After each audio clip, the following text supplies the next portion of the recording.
Alright, hello everybody, System Chalk here. I know I'm usually going to speak in the Caius voice for the broadcasts, but I thought I would talk a little bit about a couple of details tonight. I've got a lot on my plate, and I'm trying to be as disciplined as I can in terms of basically getting things done. The reason why I wanted to take a second and talk a bit about the plans for today is that in the previous episode I was late in recording it. I'm having a little difficulty just making sure that everything could be done on time, and my intention normally when that happens is to try and record like a nice full-length, maybe even a little bit longer episode, following that. And it's actually quite late tonight, but I do have some time to record an episode. And recording an episode now means that I get a chance to sort of catch up on, on some other things. It's largely good news. It just seems to be that there's a lot of demand for some stuff that I'm doing, and I want to respect the request for that while also making sure that I keep on top of the other things that I'm doing. So, it's not going to be a change in overall format. I am going to do my best to try and get back to the normal length of the episodes, but as far as this one is concerned, it will potentially be a bit of a shorter one. I don't feel particularly tired right now, but I do also recognize my tendency to feel the tiredness. Actually, sorry, I need to step away for a second. I'll be back.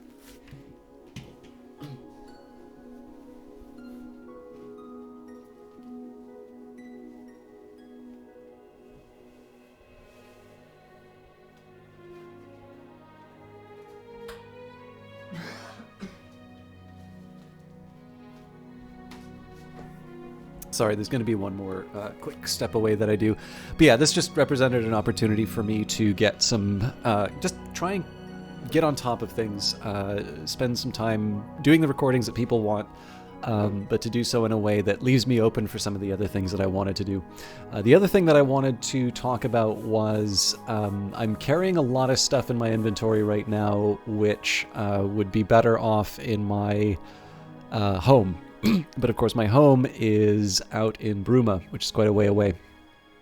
So if I can't find a place for my stuff in Sheogorath's realm, I may have a trip up to Bruma, and that may be in this episode here. It depends on how crowded my inventory is getting. So in addition to the fact that it's going to be a shorter episode, it may also be spending time on things that not everybody cares for. I know not everybody necessarily likes Cyrodiil as much as I do. So, it's a long introduction, but I just wanted to say, I get it, I will try and be back on track, but in the name of trying to keep on top of broadcasts and taking the opportunities to record things where I can, I'm doing this one now, and I just wanted to give a little bit of a heads up as to the status of things. And after all that, we now return to the story of Caius, Spellsword, Dunmer, Eternal Champion, former head of the Blades in Vardenfell, Hortator of the Great Houses, Nerevarine, Champion of Cyrodiil, finest courier in Tamriel, chosen of Sheogorath. Apparently I'm about to take poison.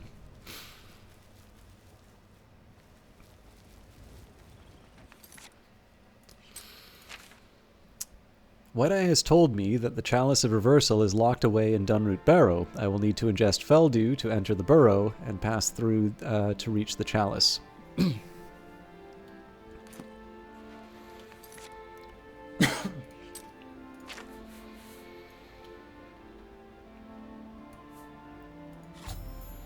I've taken Feldew in order to enter Dunroot Barrow. I shall have to be careful as I proceed through the burrow.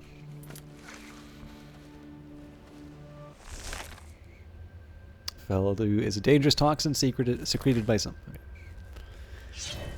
I'm sure we'll be fine.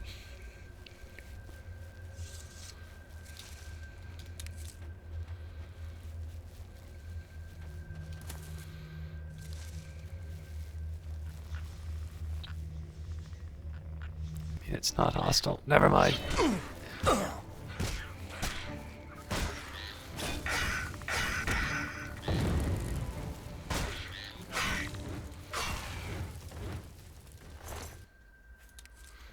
Great, I'll be back in just a sec.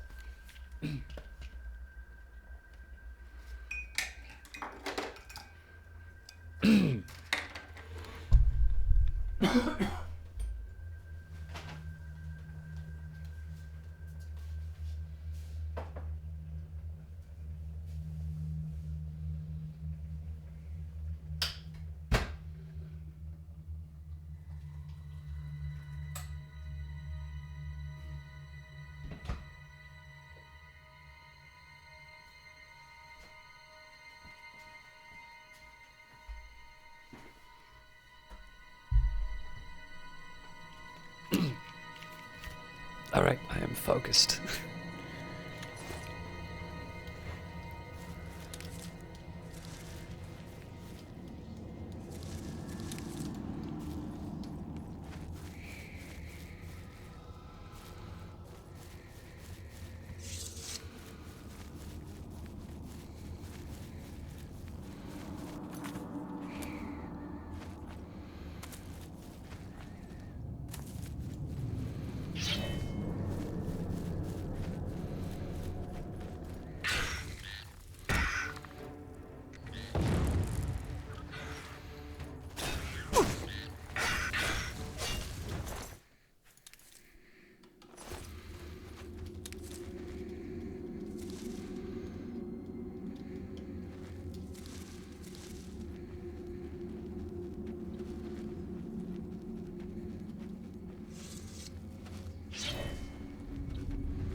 The effects of Feldew have worn off, and withdrawal is setting in. I need to either reach the Chalice of Reversal quickly or find more Feldew as I make my way through the burrow.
So sneak would be nice to have, but I also need to make sure that I'm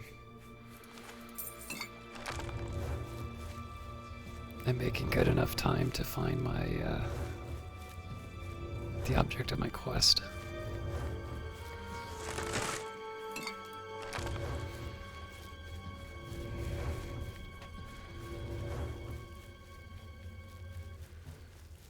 Ah!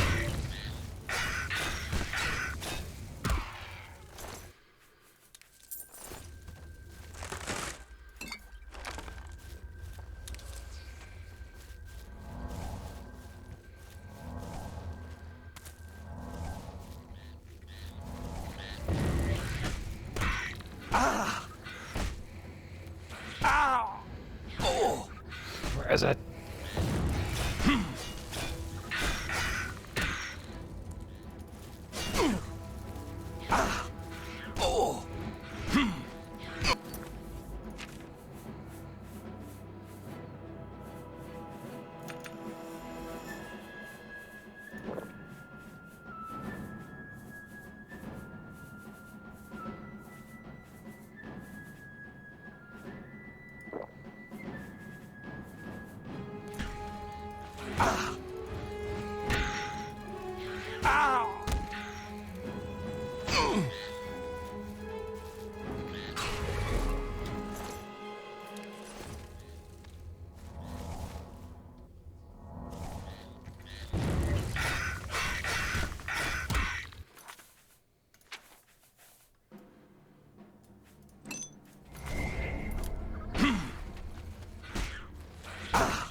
Good lord.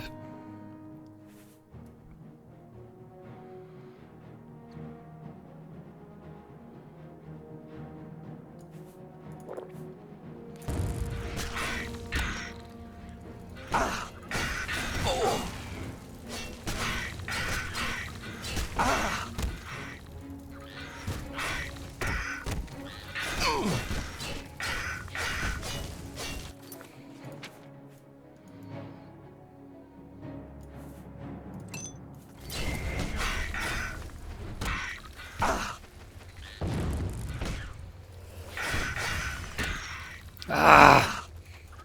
Spending too much time fighting these things, not getting enough. Alright, so I need to find a noble.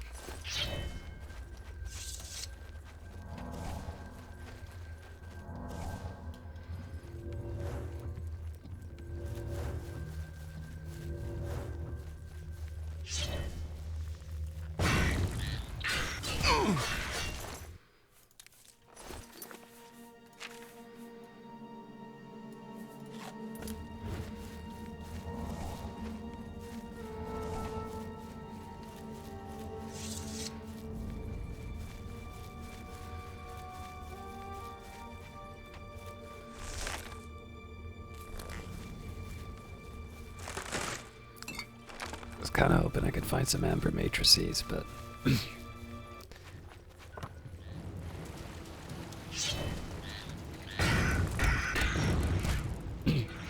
feel like that fell dude didn't last very long.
didn't seem to help me.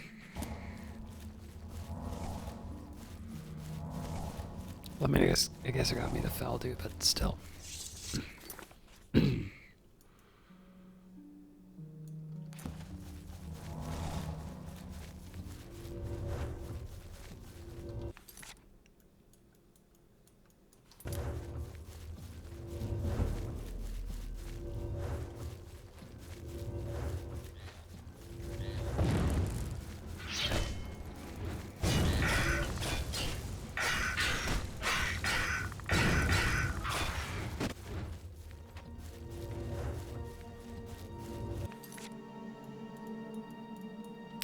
This is not the right way to go.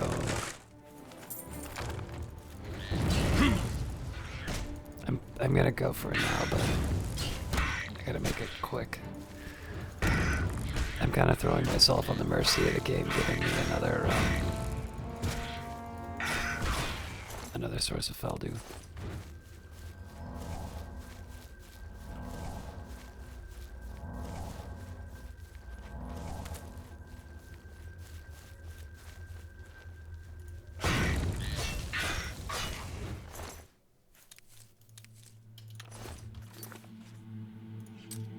Oh, it actually took me to the right spot anyway. Good.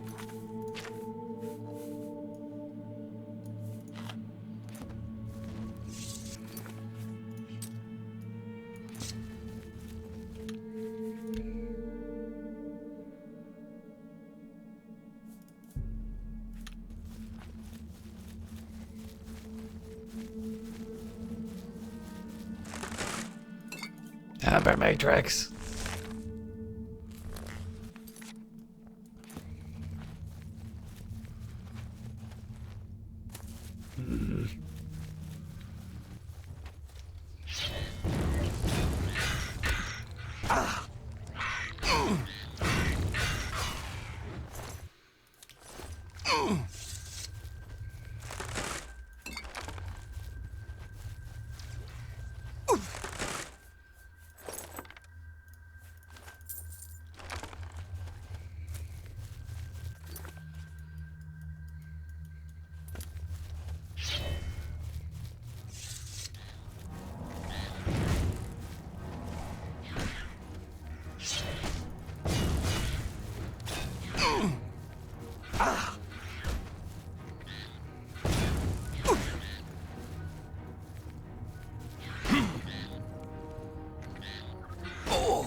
It's not good if there's already a dead one.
Good lord.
One complaint I've had about the blocks, kind of from the start, is how, like, an enemy attacking you still seems to be able to sort of knock you on your back.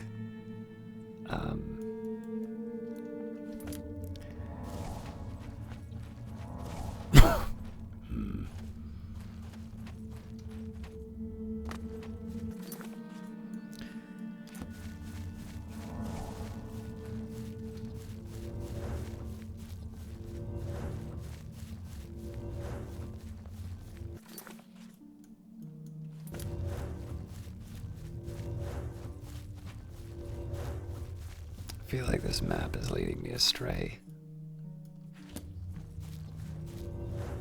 Yep.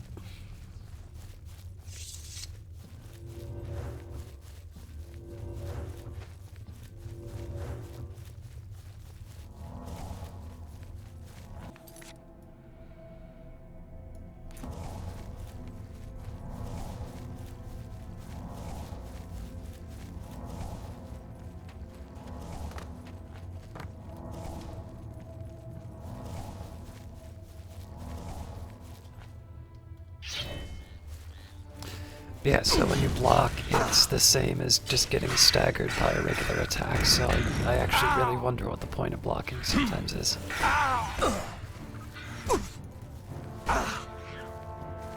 Oh man.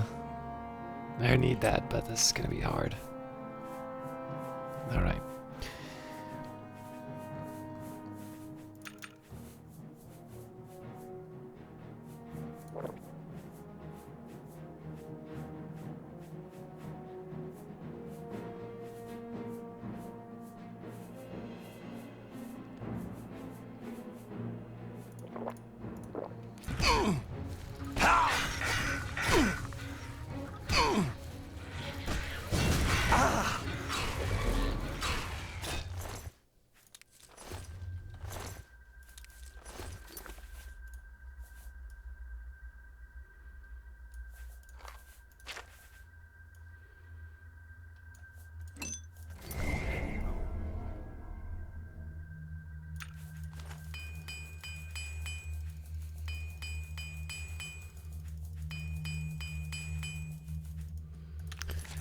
Back in business.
Ah!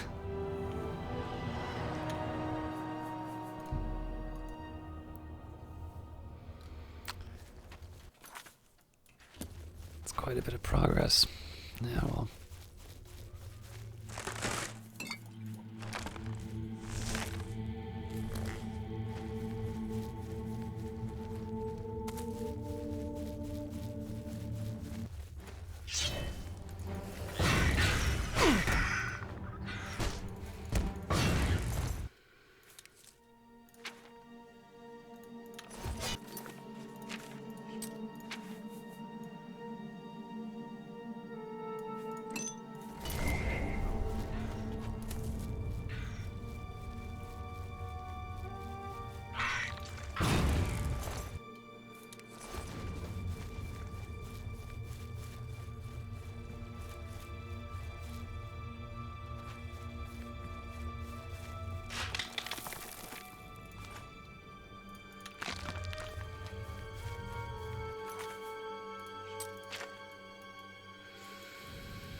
I'll wait till it says that the effects are getting really bad, and then I'll pop it.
For heaven's sake. If I died to that, I was going to be very upset.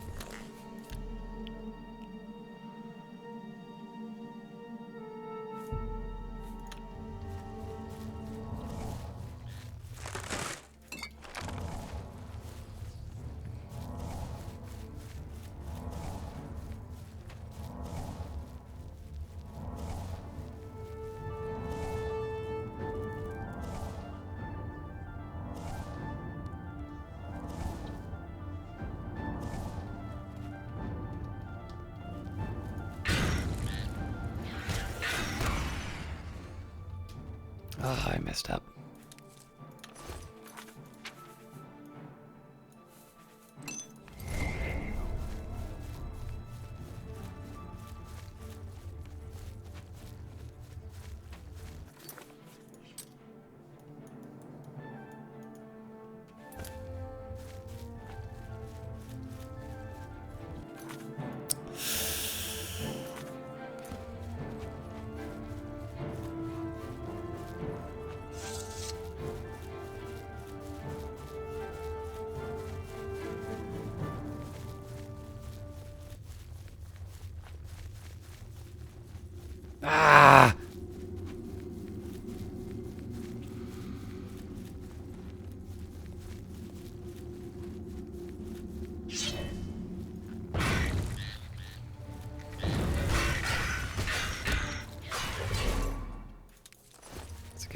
onto that to the last minute.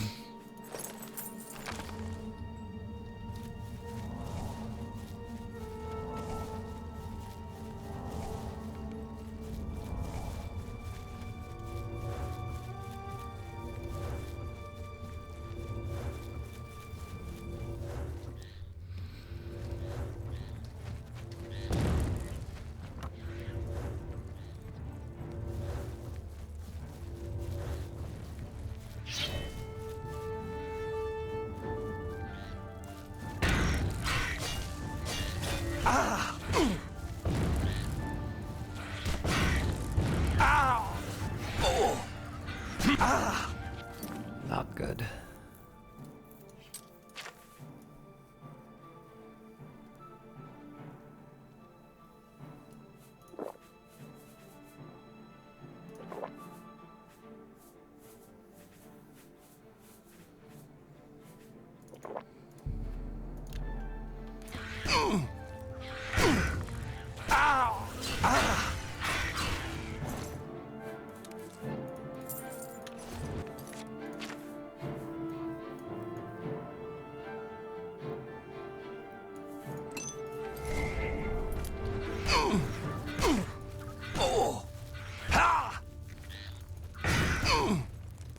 Yeah, there is something about taking 4 hits in a row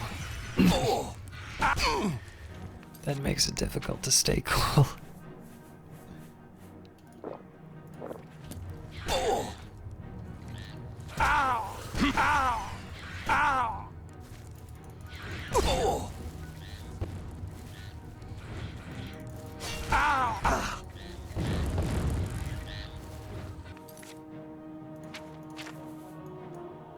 I really do not want to waste Faldu fighting these guys.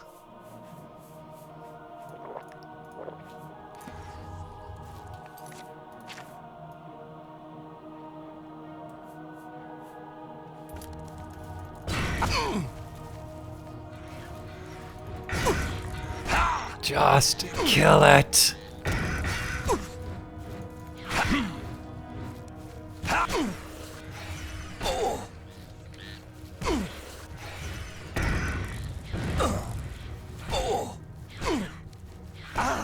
I'm gonna get to play this, right? Yeah, there we go.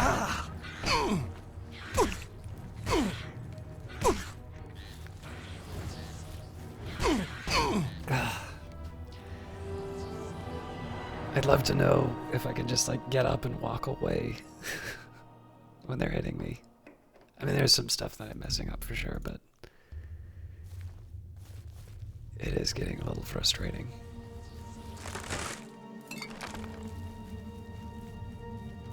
Especially because I really feel like most of these fights are completely unnecessary.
So those kinds of attacks really annoy me because there's absolutely no point in using the shield in those cases.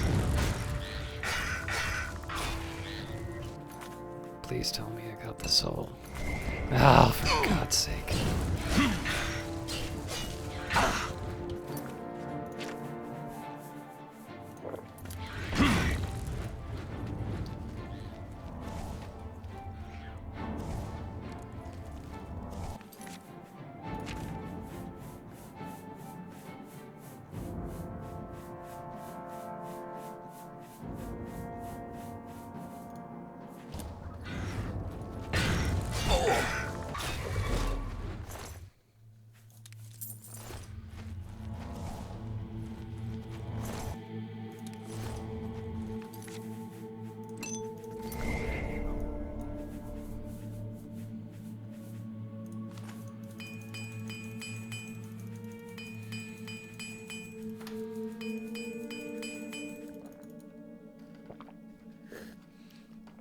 Alright, I've got my tea. Be a little less cranky now.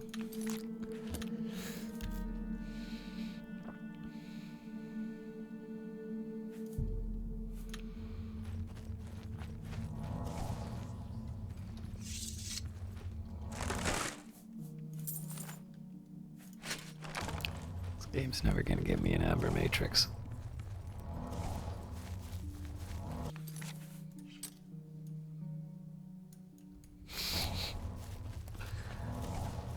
I'm on the wrong friggin' side.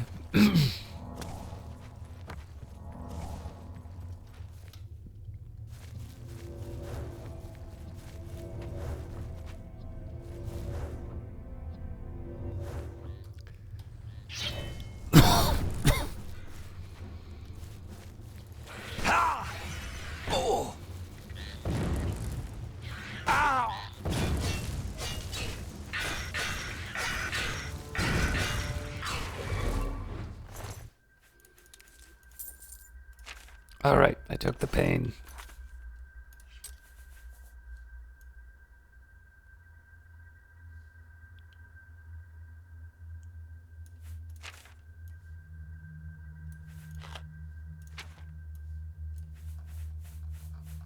I actually thought I had one more than that.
Again, why do I have a shield?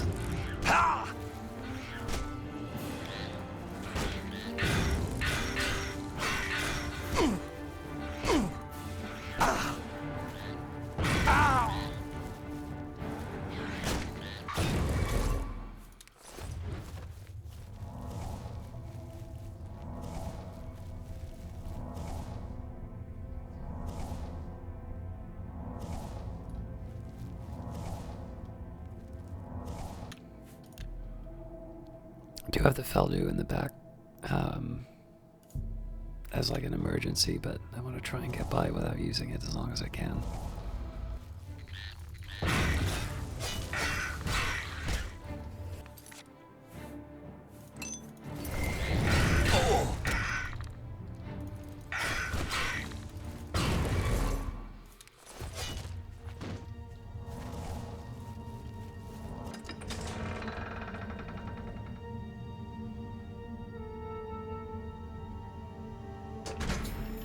I've survived Dunroot Burrow. Now I need to search the tower above for the Chalice of Reversal.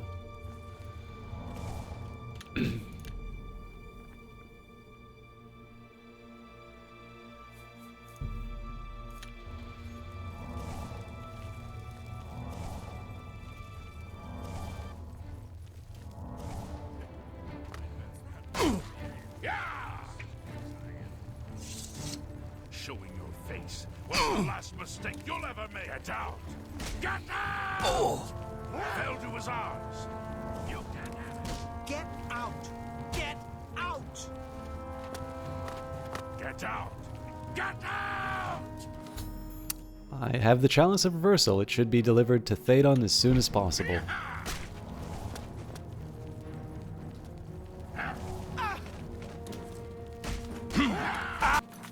Alright, I'll give you your ball back.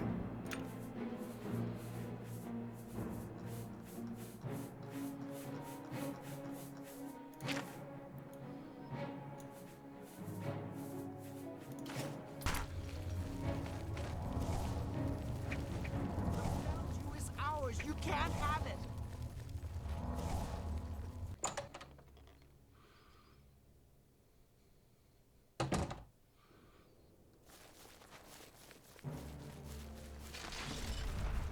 What the heck are you? The Feldew is ours. You can't have it. You two have fun.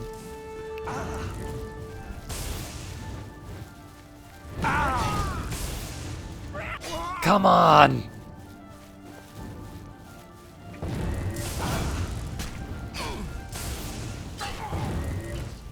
The Feldew is ours. You can't have it.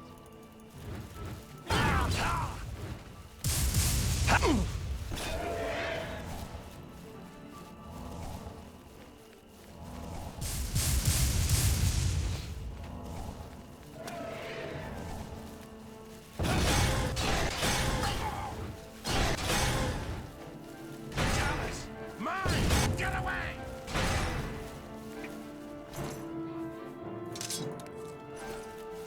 Chalice! Get mine! out. Get away! Get out.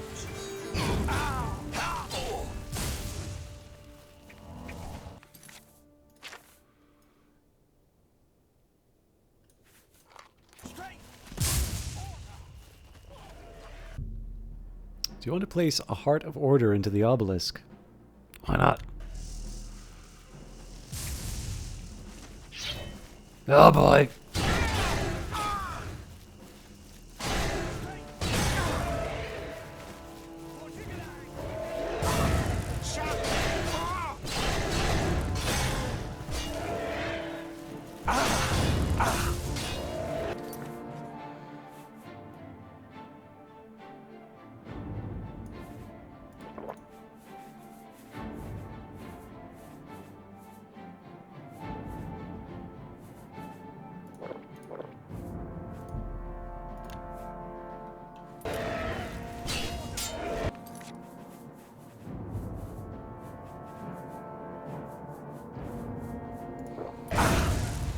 Oh. Got a little more than I was bargaining for, but...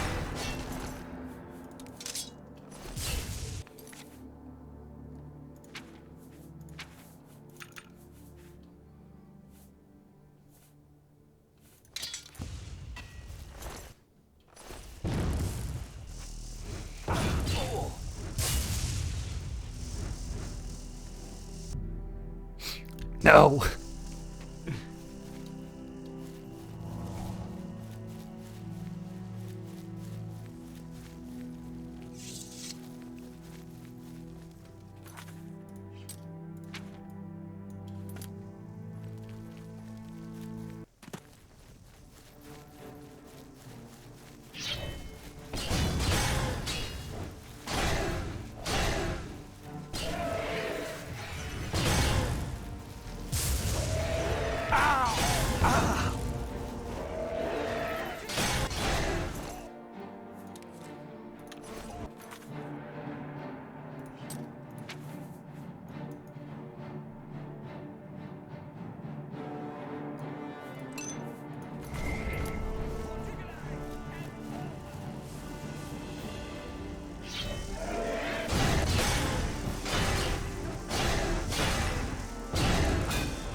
Always something.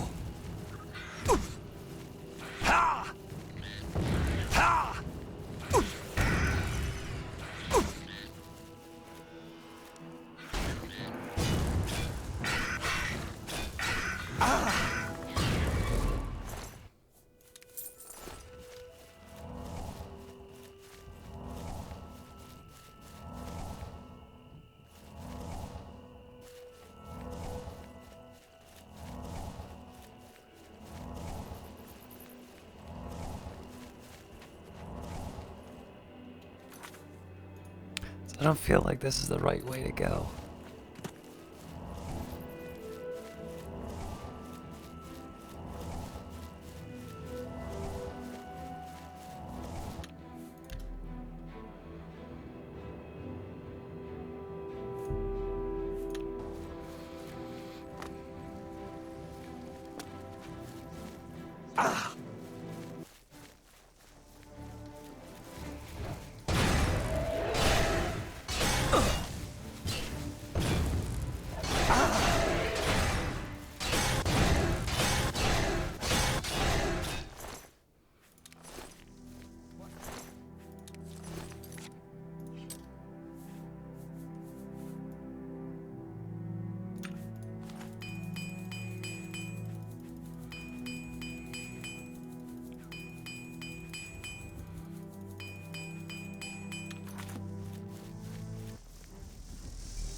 More the merrier. Oh, cool.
I deserve that.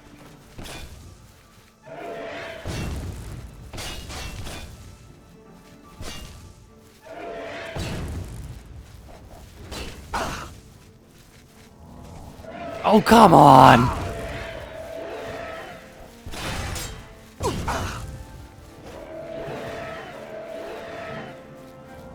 This is getting a little idiotic.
I don't quite get why this stayed closed this time. Maybe because I put some, put something back inside the obelisk. I'm not sure.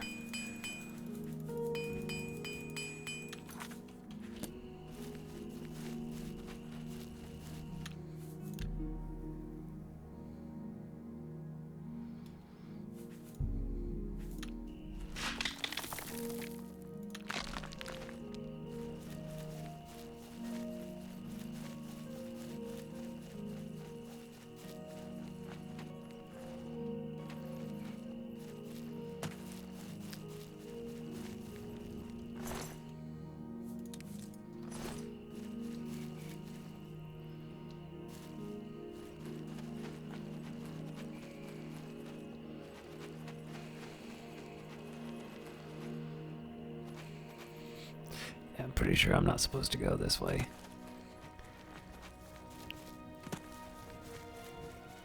So I get that they want me to see the obelisk, but I'm trying to figure out what the point is of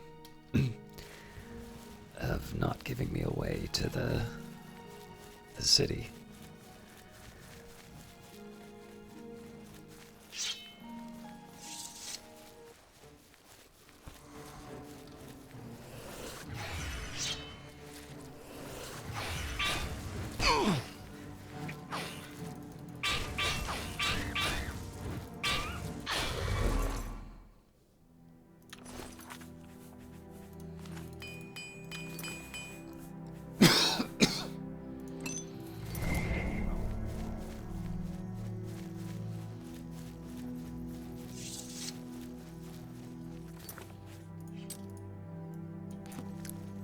Close as I need.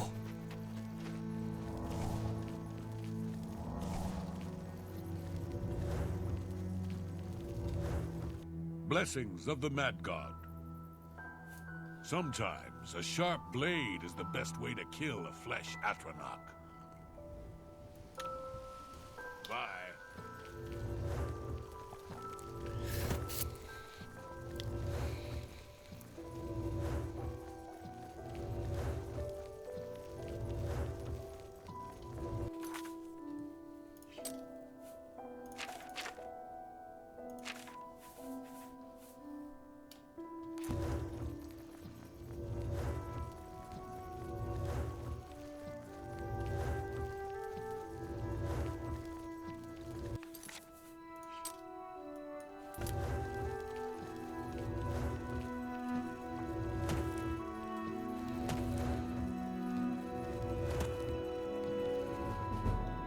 You've unlocked more arcane secrets of altering the fabric of reality. You can now cast master-level alteration spells.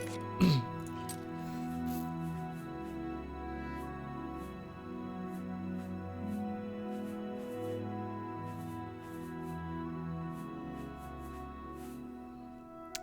a minute. I do actually kind of want to make mysticism my, So first thing I actually want to do is see whether or not this has any effect.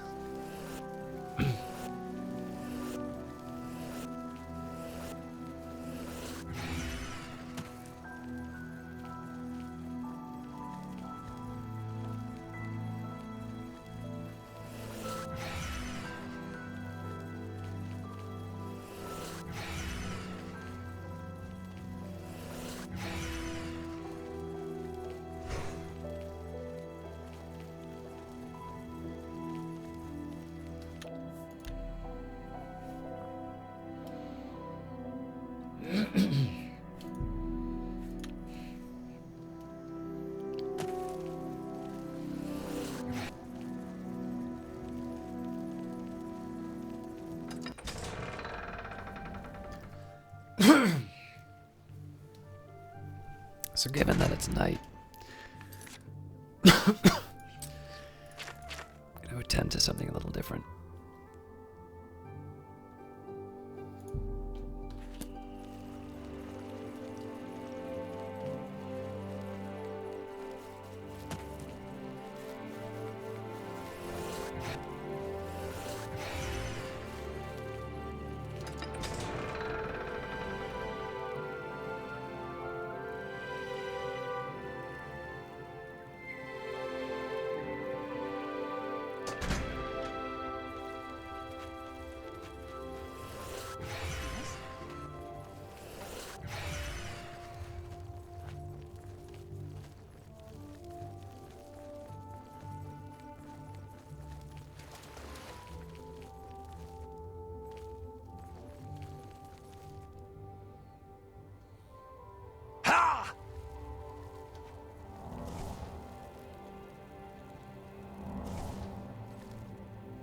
You got some skooma, eh? Right, buddy? Pal? To share? Come on, pass the skooma already. Why do you need skooma? I need it. You got it?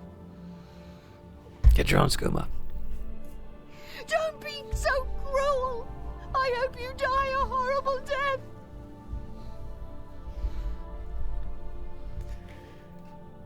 Sorry, I'm tangled up and my audio's going on the fritz, so just a sec.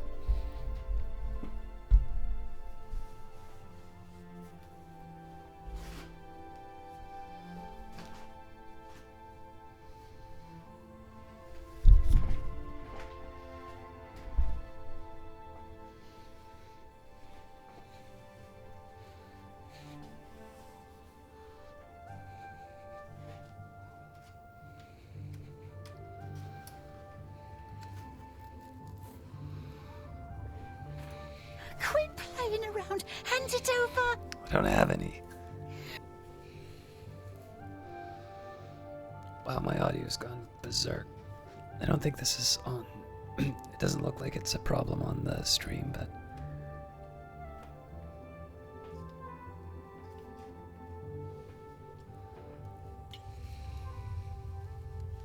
Sorry, just a second.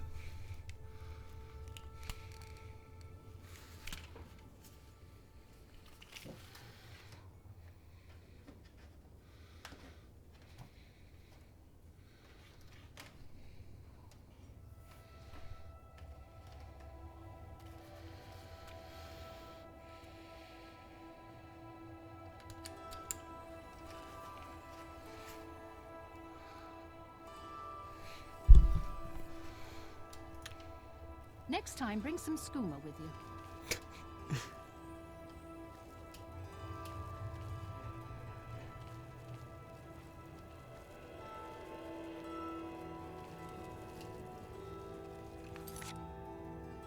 Hirus Gluntmus told me to meet him after dark at the sewer grate northeast of the statue of Sheogorath sitting on his throne.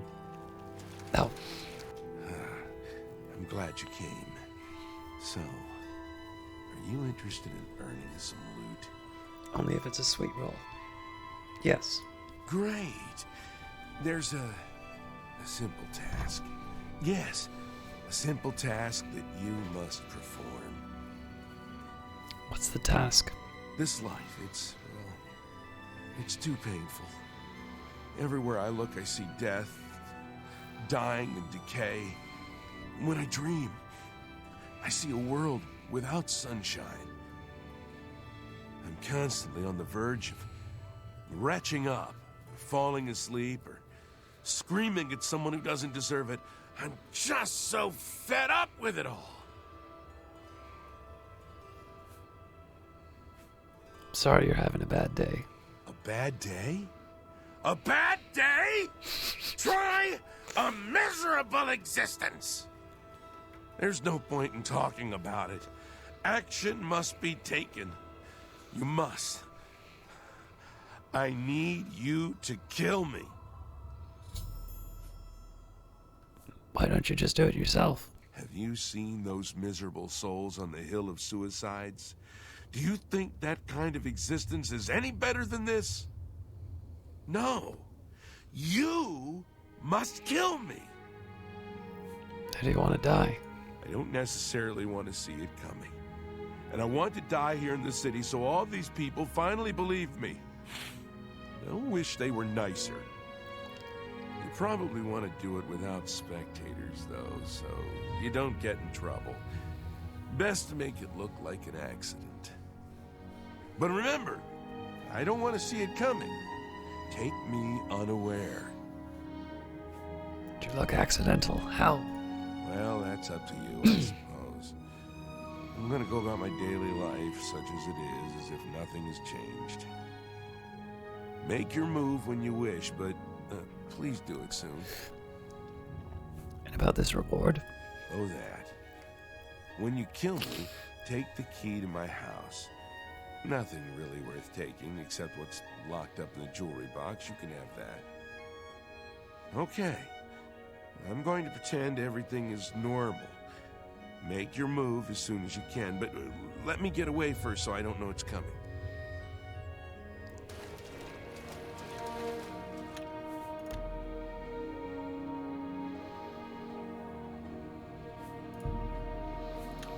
Should try and find a wall to drop on him.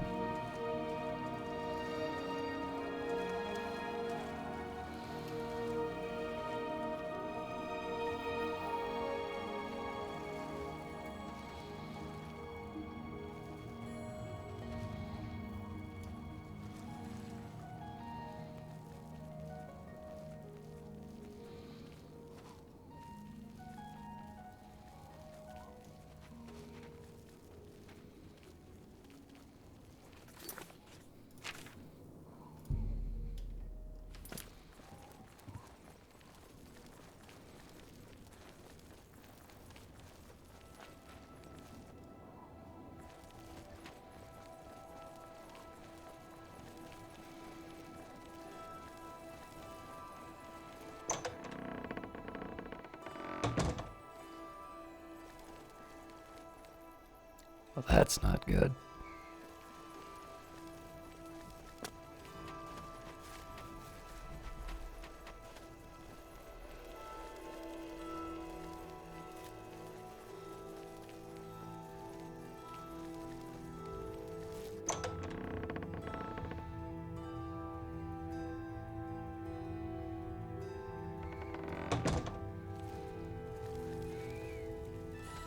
Alive and kicking, are you? Welcome back.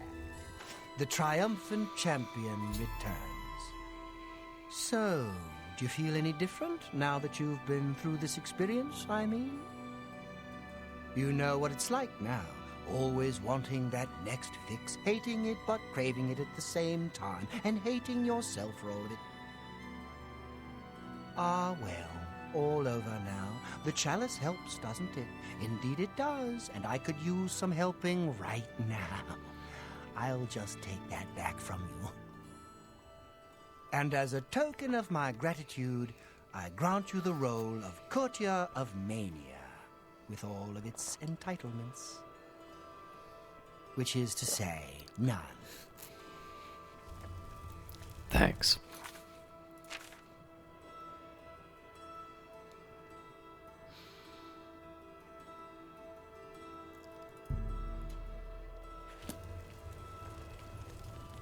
Welcome to the House of Mania.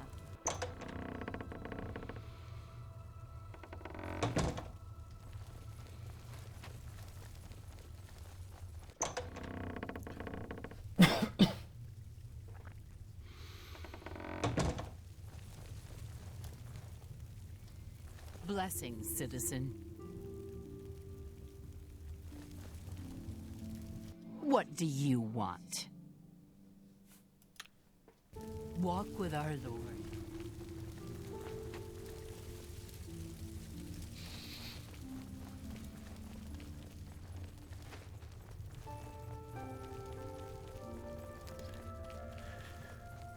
Alright, I was going to try and find a place to sleep, but I think what I'm going to do is, now may not be a bad time for me to stop by Bruma and drop off my stuff.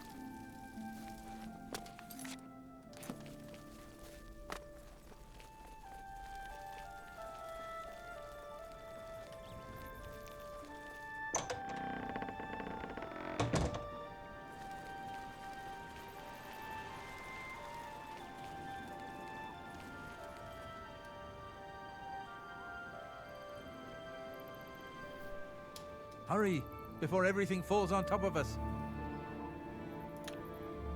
Remember, walk lightly and always look up.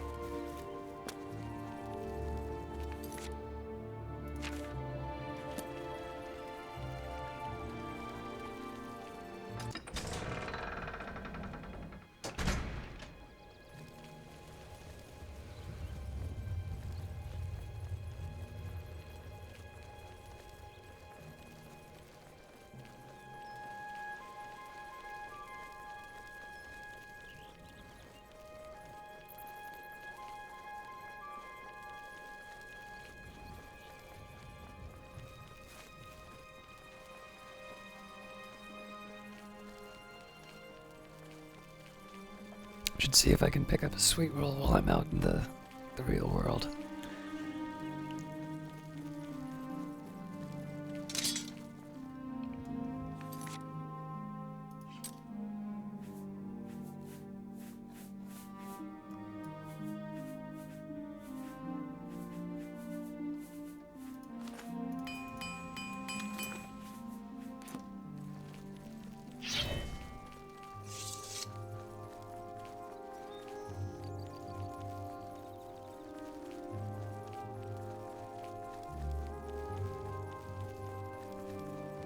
Alright, I was,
it's not quite the same as the shield, which was, something I could kind of easily...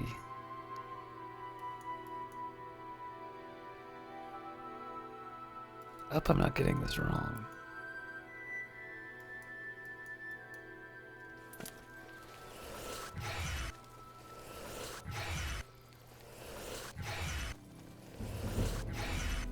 Alright, so it does raise my mysticism. It's just really annoying to do.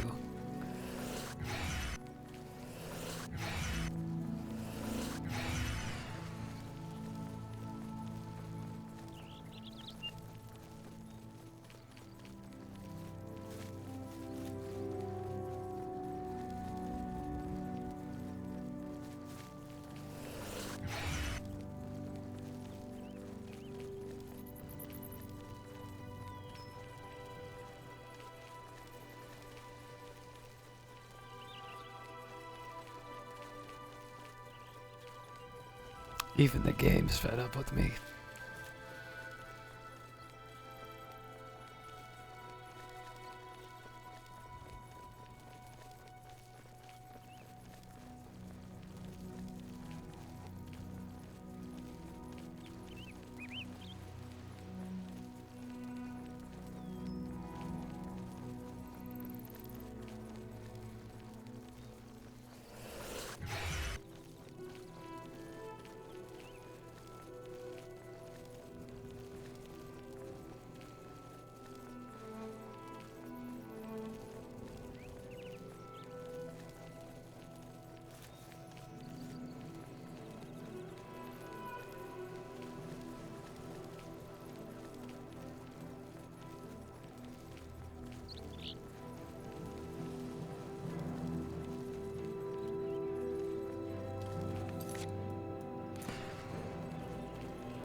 I think this might be it.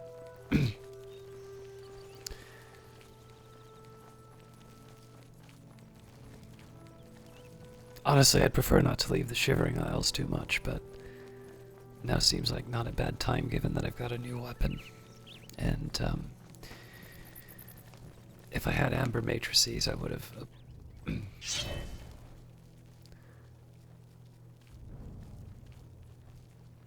Ed is dead.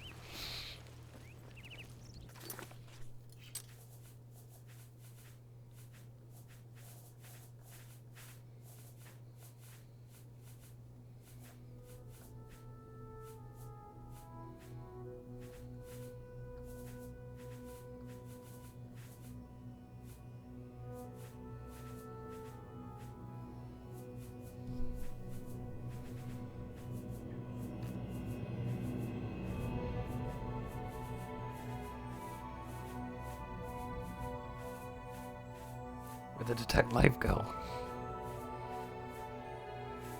Okay. I have another plan for this, so take guard. What I want to do here is fine. Okay, it is major life detection. Drat.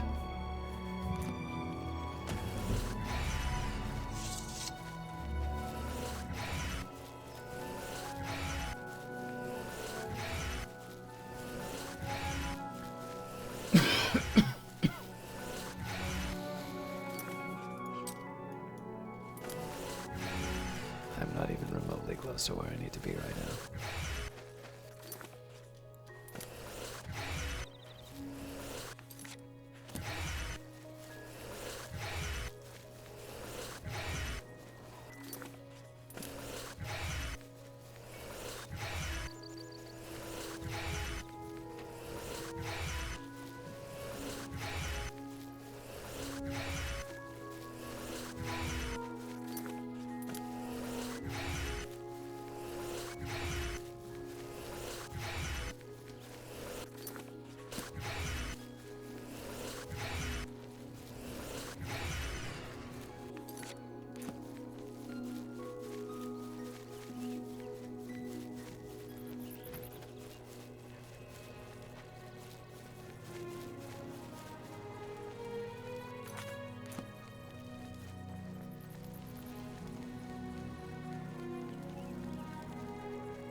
Been a while since I've been here.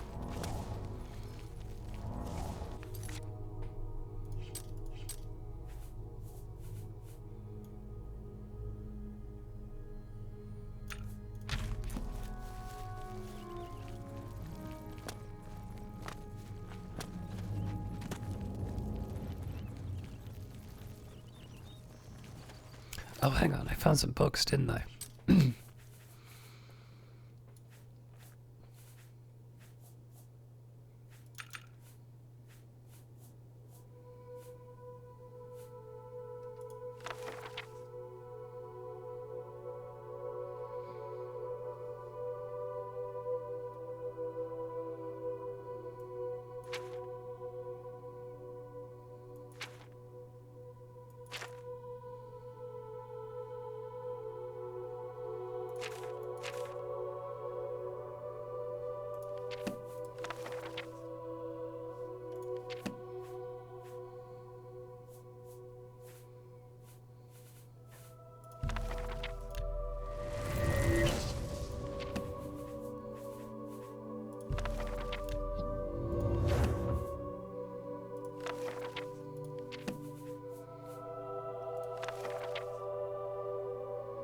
don't think I've... No, hang on. It's the bird. Oh, yeah.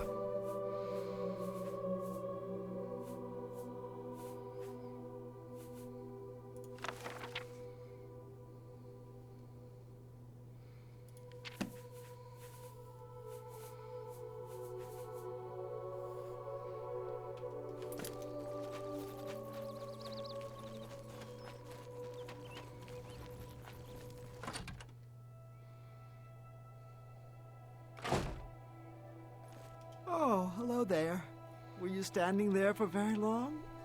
I didn't notice you. I'm really just looking to What can I interest you in? buy and sell. Mostly sell.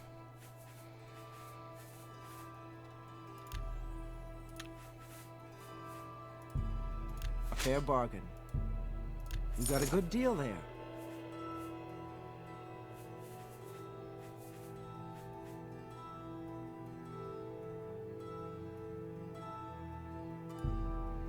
You got a good deal there. A fair bargain.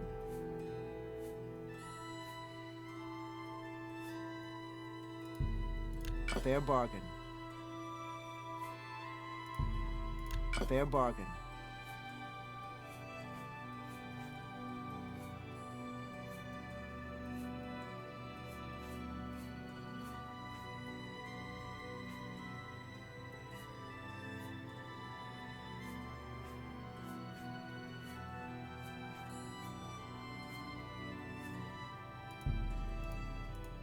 That seems fair to me.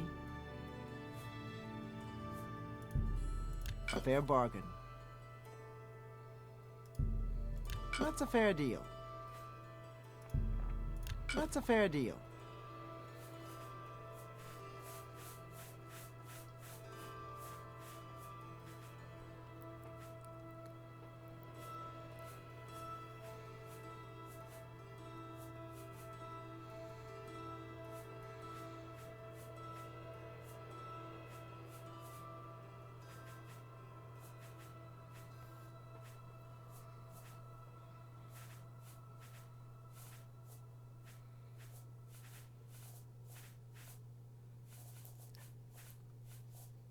Thank you for your business.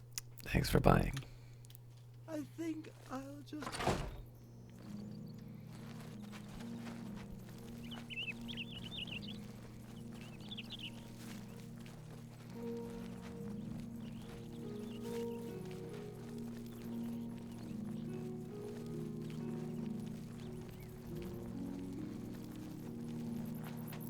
So I might actually stop to fight on my way to Bruma just because the sword needs to be fed.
I'm still Stay craving away man. from me.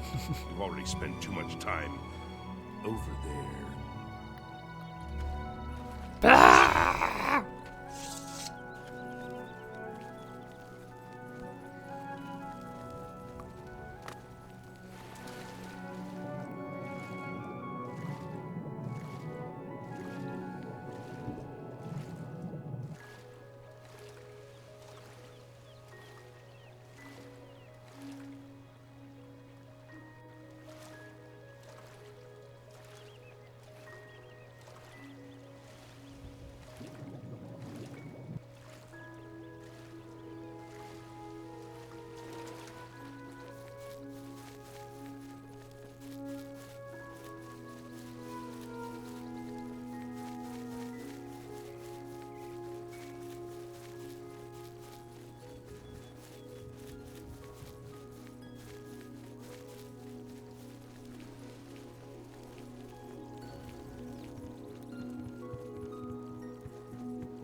wants nothing.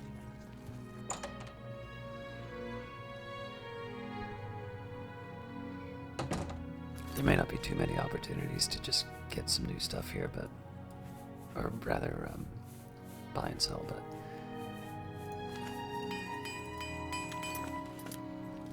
I hope I can help.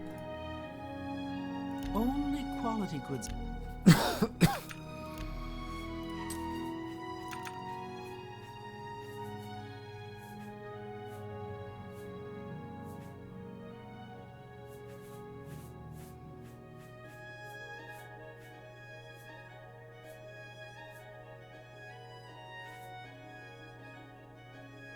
Is the Master Alembic better then? I guess so. Let me just take a second to look that up.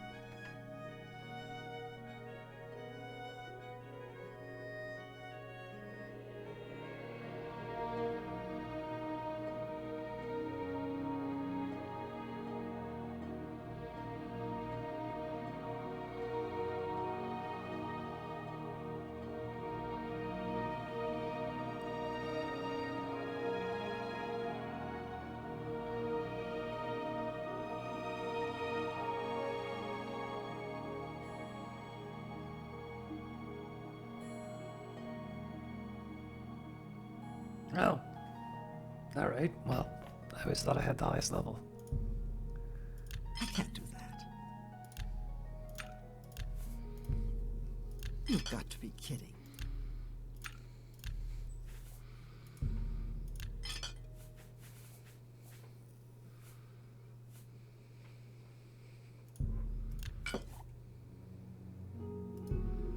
That's a good deal.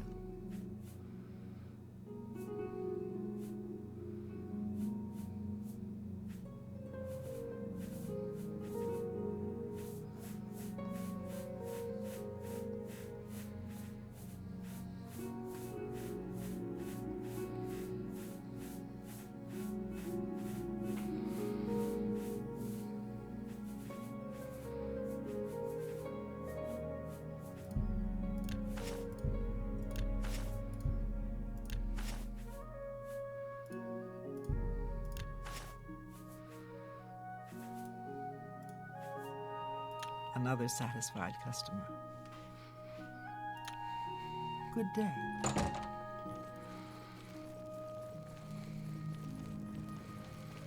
Good to see you.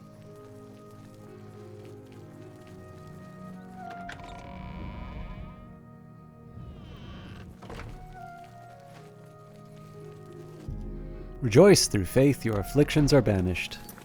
Wasn't 100% sure if I had any afflictions, but if I did, they're gone now.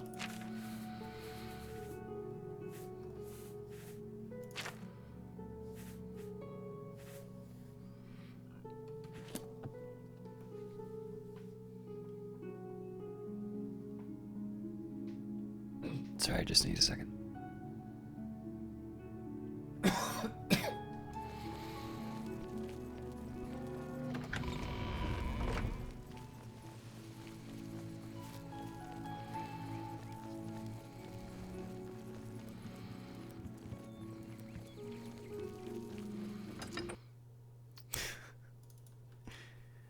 Well, we know we're back in Cyrodiil.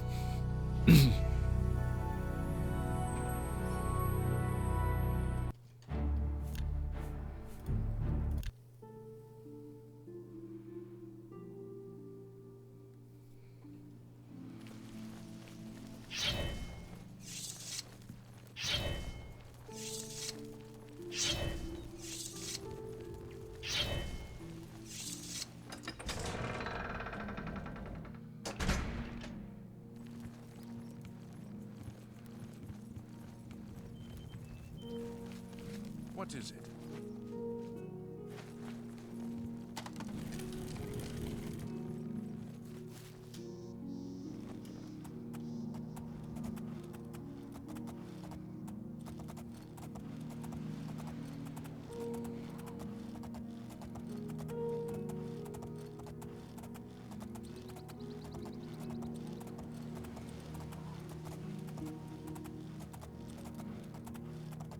So the stops here are just going to be for any...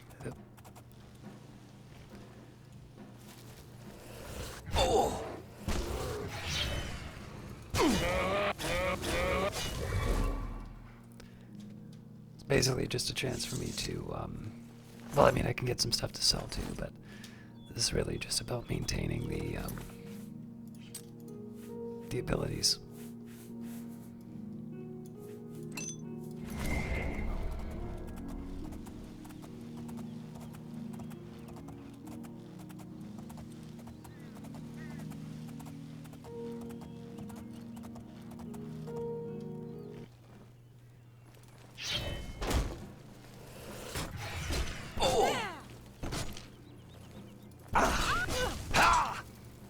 Hi.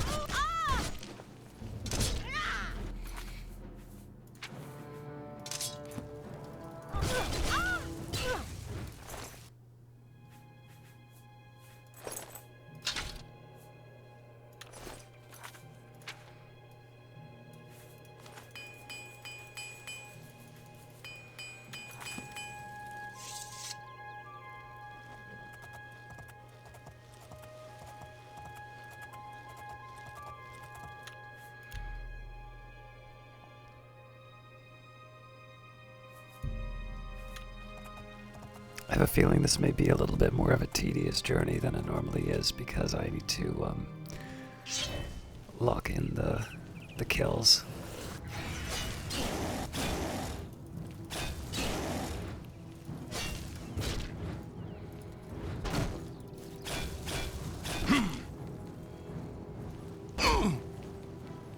Again, what is the point in having a shield if some of the attacks are just going to be the same as a stun?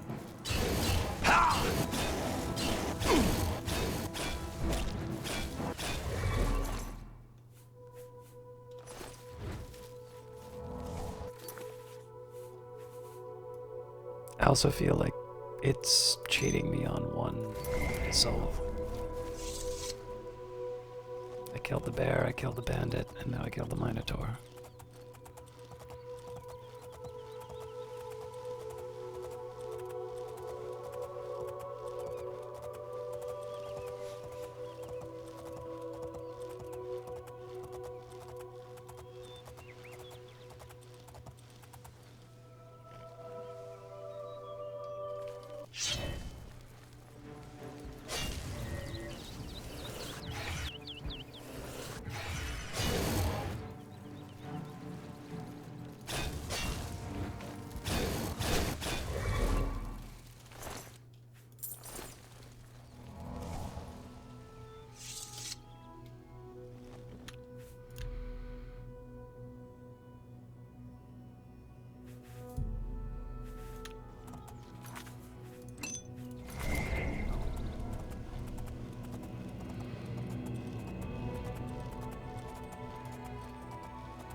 I suppose I should be on the lookout for Nirnroot still, but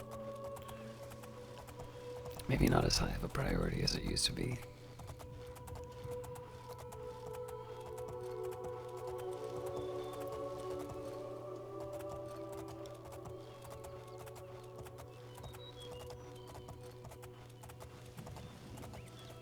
So there used to be a valley around here. Oh, well, there's an Adrenax, so.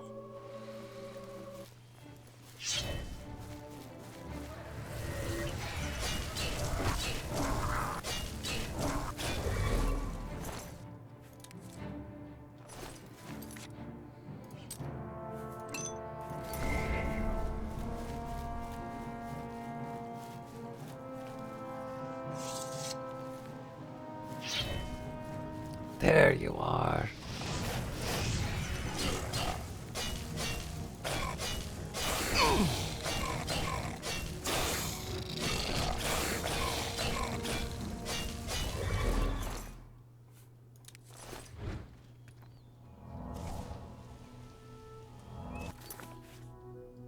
Huh. I wasn't expecting that to be the last straw.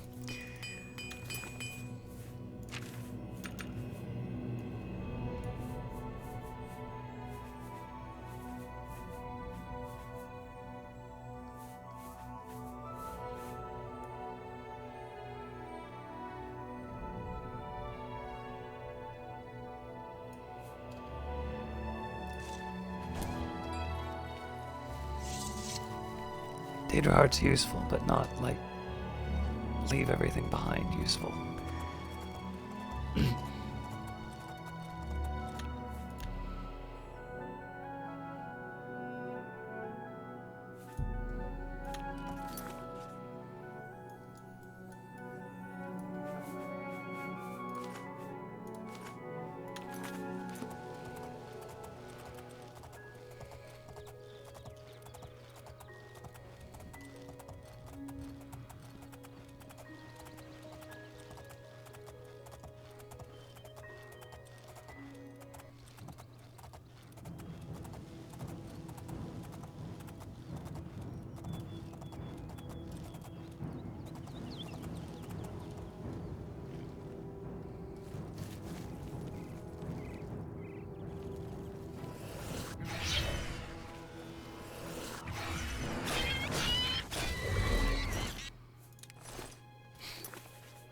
Why did I even think I could do that?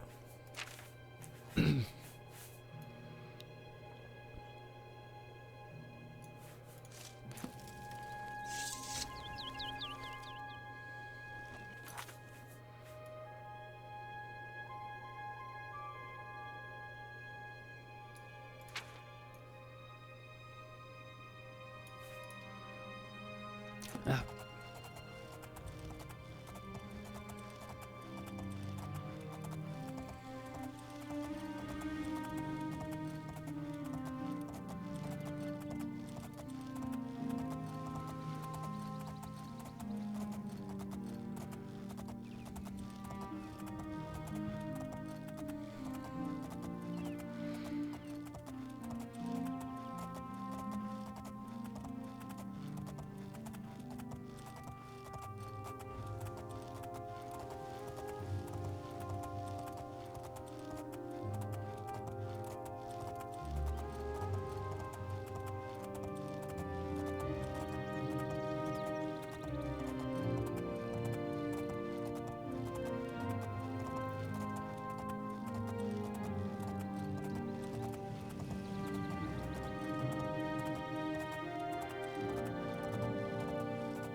Only 4 more.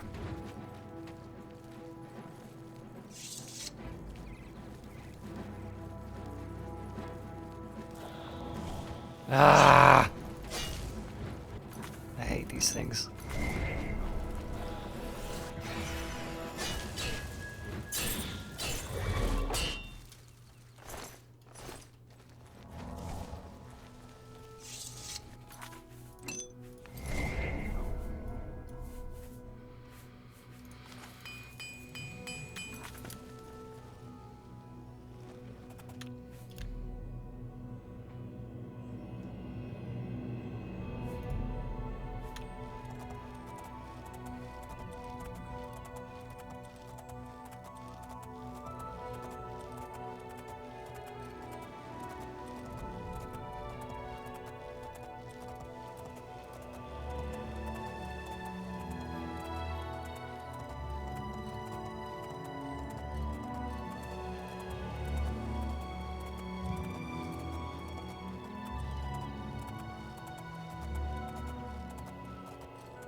I have to wonder about where the rules of killing 12 things came from. Who was the blacksmith who sat down and said, you know what, 12 is the perfect number. 12 murders and you're allowed to have powers. He says out loud while walking past an officer.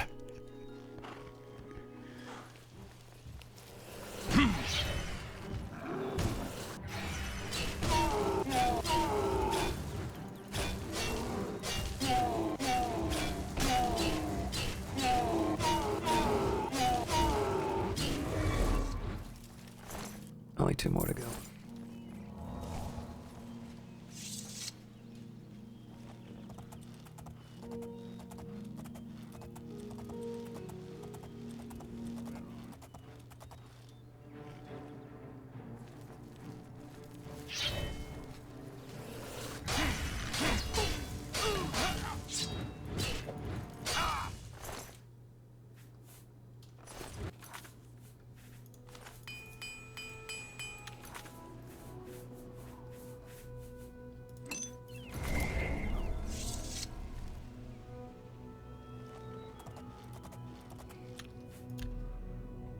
Almost there.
So now I can afford to ignore everything else.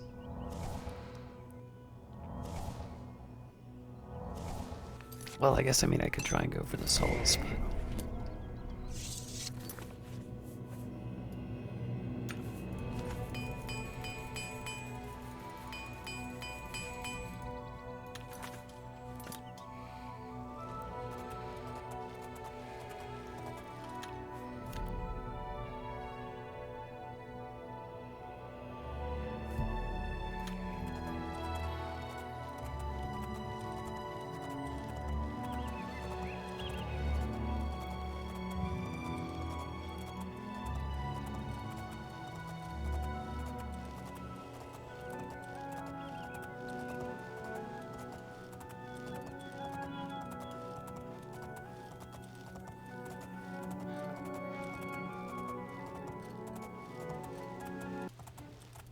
See ya.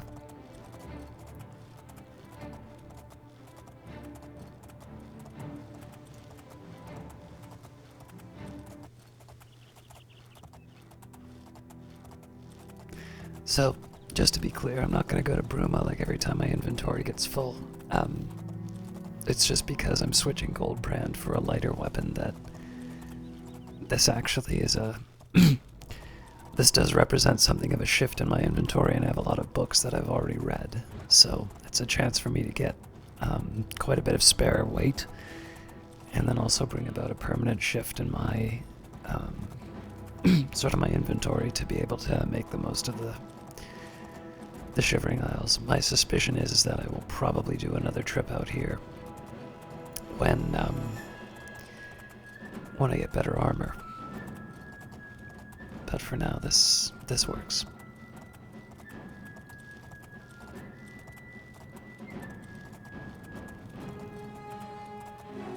Don't let my horse die.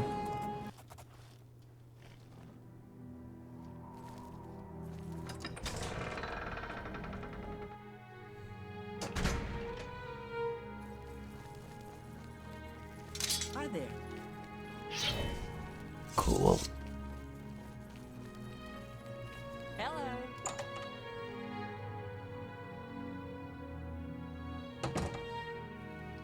What can I do for you tonight? Have a look at my wares. I'm sure there's something to suit you.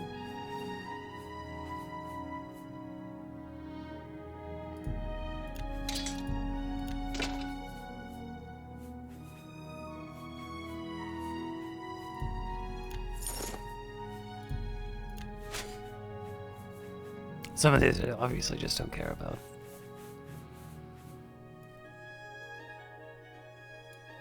Thank you for... I might have been able to get a little bit more at the at the Smiths, but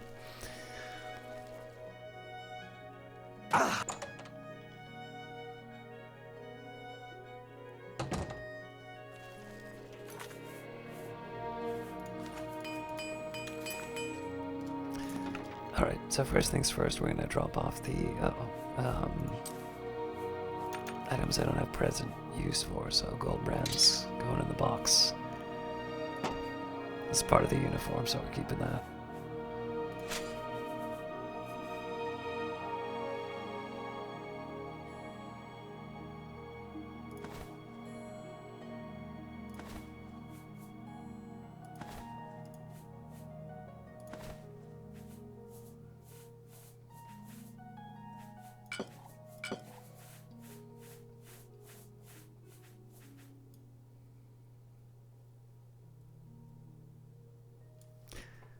I forgot to sell the bear pelt.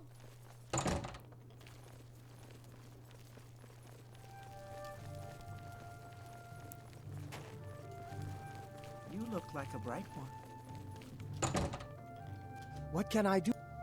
I offer the finest goods and lowest prices in all Cyrodiil.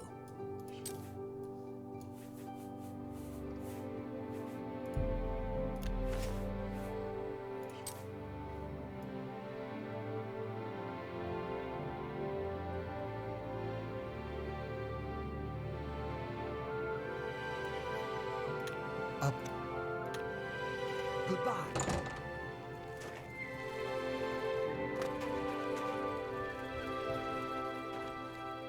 Hail, sir.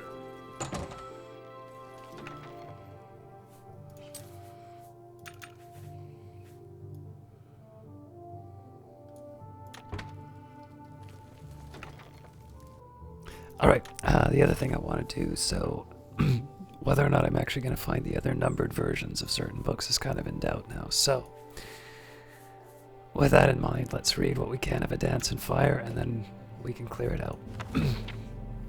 A Dance in Fire, Chapter 7, by Waugan Jarth. Scene, Sylvanar, Valenwood. Date, 13th Sun's Dusk. Third Era, 397. The banquet at the palace of the Sylvanar was well attended by every jealous bureaucrat and traitor who had attempted to contract the rebuilding of Valenwood. They looked on Decimus... Decimus Scotty, Lyodes Juris, and Basth with undisguised hatred. It made Scotty very uncomfortable, but Juris delighted in it. As the servants brought in platter after platter of roasted meats, Juris poured himself a cup of Jaga and toasted the clerk. "I can confess it now," said Juris. "I had grave doubts about inviting you to join me on this adventure. All the other clerks and agents of building commissioners I contacted were more outwardly aggressive, but none of them made it through, let alone to the audience chamber of the Sylvanar, let alone brokered the deals on their own like you did. Come, have a cup of Jaga with me." "No thank you," said Scotty. "I had too much of that drug in Felinesti and nearly got sucked dry by a giant tick because of it. I'll find something else to drink." Scotty wandered about the hall until he saw some diplomats drinking mugs of a steaming brown liquid poured from a large silver urn. He asked them if it was tea. "Tea made from leaves?" scoffed the first diplomat. "Not in Valenwood. This is Rotmeth." Scotty poured himself a mug and took a tentative sip. It was gamey, bitter, and sugared, and very salty. At first it seemed very disagreeable to his palate, but a moment later he found he had drained the mug and was pouring another. His body tingled. All the sounds in the chamber seemed oddly disjointed, but not frighteningly so. "So you're the fellow who got the Sylvanar to sign all those contracts," said the second diplomat. "That must have required some deep negotiation." Not at all. Just a little basic understanding of mercantile trading," grinned Scotty, pouring himself a third mug of Rotmeth. "The Sylvanar was very eager to involve the Imperial State with the affairs of Valenwood. I was very eager to take a percentage of that commission. With all that blessed eagerness, it was merely a matter of putting Quill to contract. Bless you." "You've been in the employ of His Imperial Majesty very long?" asked the first diplomat. "It's a bit more complicated than that in the Imperial City. Between you and me, I don't really have a job. I used to work for Lord Atreus in his building commission, but I got sacked. And then the contracts are from Lord Vanek and his building commission, because I got him from his fellow Regulus, who is a competitor, but still a very fine fellow until he was made dead by those Khajiit." Scotty drained his fifth mug. "When I got back to the Imperial City, then the real negotiations can begin. Bless you.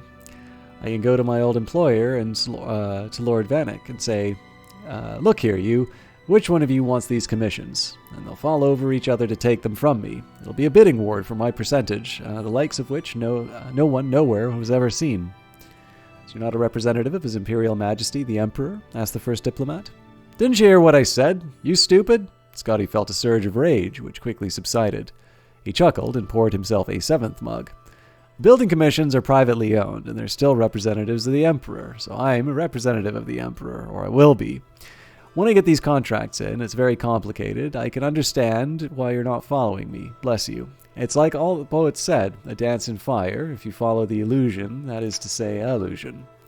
"And your colleagues? Are they representatives of the Emperor?" asked the second diplomat. Scotty burst into laughter, shaking his head.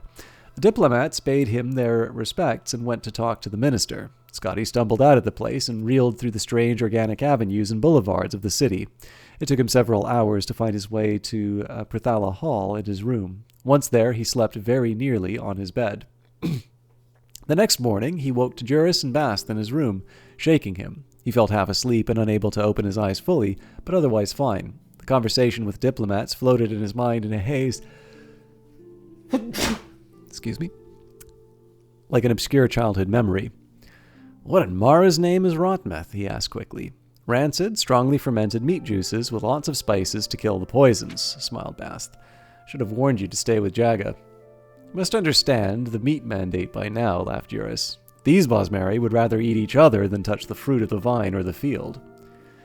"What did I say to those diplomats?" cried Scotty, panicking. "Nothing bad, apparently," said Juris, pulling out some papers. "Your escorts are downstairs to bring you to the Imperial Province. Here are your papers of safe passage. The Sylvanar seems very impatient about business proceeding forward rapidly. He promises to send you some sort of rare treasure when the contracts are fulfilled. See, he's already given me something." Juris showed off his new bejeweled earring, a beautiful, large-faceted ruby. Bast showed that he had a similar one. The two fat fellows left the room so Scotty could dress and pack. A full regiment of Sylvanar's guards was on the street in front of the tavern. They surrounded a carriage crested with the official arms of Valenwood. Still dazed, Scotty climbed in, and the captain of the guard gave the signal. They began a quick gallop. Scotty shook himself and then peered behind. Bast and Juris were waving him goodbye. "Wait," Scotty cried. "Aren't you coming back to the Imperial Province too?" The Sylvanar asked that we stay behind as Imperial representatives, yelled Laios Eurus, in case there's a need for more contracts and negotiations. He's appointed us as undrape, some sort of special honor for foreigners at court. Don't worry, lots of banquets to attend. You can handle the negotiations with Vanek and Atreus yourself, and we'll keep things settled here. Juris continued to yell advice about business, but his voice became indistinct with distance. Soon it disappeared altogether as the convoy rounded the streets of Sylvanar. The jungle loomed suddenly, and then they were in it. Scotty had only gone through it by foot or along the rivers by slow-moving boats. Now it flashed all around him in profusions of greens. The horses seemed even faster moving through the underbrush than on the smooth paths of the city. None of the weird sounds or dank smells of the jungle penetrated to the escort. It felt to Scotty as if he were watching a play about the jungle with a background of a quickly moving scrim, which offered only the merest suggestion of the place. So it went for 2 weeks. There was lots of food and water in the carriage, and the clerk, so he merely ate and slept as the caravan pressed endlessly on. From time to time, he'd hear the sound of blades clashing, but when he looked around, whatever had attacked the caravan had long since been left behind. At last they reached the border, where an imperial garrison was stationed. Scotty presented the soldiers who met the carriage with the papers. They asked him a barrage of questions that he answered monosyllabically, and then let him pass. It took several more days to arrive at the gates of the imperial city. The horses that had flown so fast through the jungle now slowed down in the unfamiliar territory of the wooded Colovian estates. By contrast, the cries of his province's birds and the smells of his province's plant life brought Decemius Scotty alive. It was as if he had been dreaming all these past months. At the gates of the city, Scotty's carriage door was opened for him, and he stepped out on uncertain legs. Before he had a moment to say something to the escort, they had vanished, galloping back south through the forest. The first thing he did now that he was home was to go to the closest tavern and have tea and fruit and bread. If he never ate meat again, he told himself, that would suit him very nicely.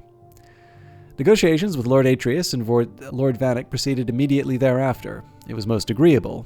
Both commissions recognized how lucrative the rebuilding of Valenwood would be for their agency. Lord Vanek claimed quite justifiably that as the contracts had been written on forms notarized by his commission, he had the legal right to them. Lord Atreus claimed that Decumus Scotty was his agent and representative, and that he had never been released from employment. The Emperor was called to arbitrate, but he claimed to be unavailable. His advisor, the Imperial battle mage Jagar Tharn, had disappeared long ago and could not be called on for his wisdom and impartial mediation.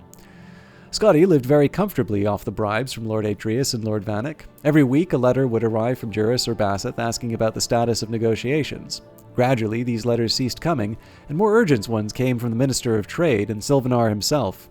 The War of the Blue Divide with Somerset Isle ended with the Altmeri winning several new coastal islands from the Wood Elves. The war with Elsewhere continued, ravaging the eastern borders of Valenwood. Still, Vanek and Atreus fought over who would help. One fine morning, in the early spring of the year 3rd Era 398, a courier arrived at Decumus Scotty's door. Lord Vanek has won the Valenwood Commission, and requests that you and the contracts come to his hall at your earliest convenience. Has Lord Atreus decided not to challenge further? Asked Scotty. He's been unable to, having died very suddenly just now from a terribly unfortunate accident, said the courier. Scotty had wondered how long it would be before the Dark Brotherhood was brought in for final negotiations. As he walked toward Lord Vanek's building commission, a long, severe piece of architecture on a minor but respectable plaza, he wondered if he had played the game as he ought to have. Could Vanek be so rapacious as to offer him a lower percentage of the commission now that his chief competitor was dead? Thankfully, he discovered, Lord Vanek had already decided to pay Scotty what he had proposed during the heat of the winter negotiations.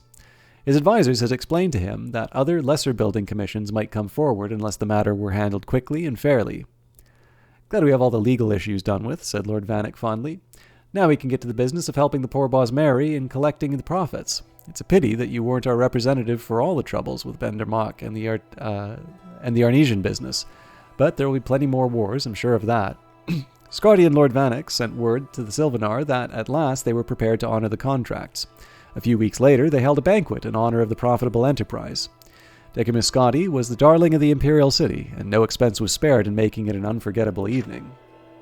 As Scotty met the nobles and wealthy merchants who would be benefiting from his business dealings, an exotic but somehow faintly familiar smell rose in the ballroom. He traced it to its source, a thick roasted slab of meat, so long and thick it covered several platters. Cyrodiilic revelers were eating it ravenously, unable to find words to express their delight at its taste and texture. It's like nothing I've ever had before. It's like pig-fed venison. Do you see the marbling of the fat and meat? It's a masterpiece. Scotty went to take a slice, but then he saw something embedded deep in the dried and rendered roast. He nearly collided with his new employer, Lord Vanek, as he stumbled back. "Where did this come from?" Scotty stammered. "From our client, the Sylvanar," beamed his lordship. "Some kind of local delicacy they called anthrapa." Scotty vomited, and he didn't stop for some time. It cast rather a temporary pall on the evening, but when Decimus Scotti was carried off to his manor house, the guests continued to dine. The anthrapa was a delight of all, even more so when Lord Vanek himself took a slice and found the first of 2 rubies buried within. How very clever of the Bosmer to invent such a dish, the Cyrodiils agreed.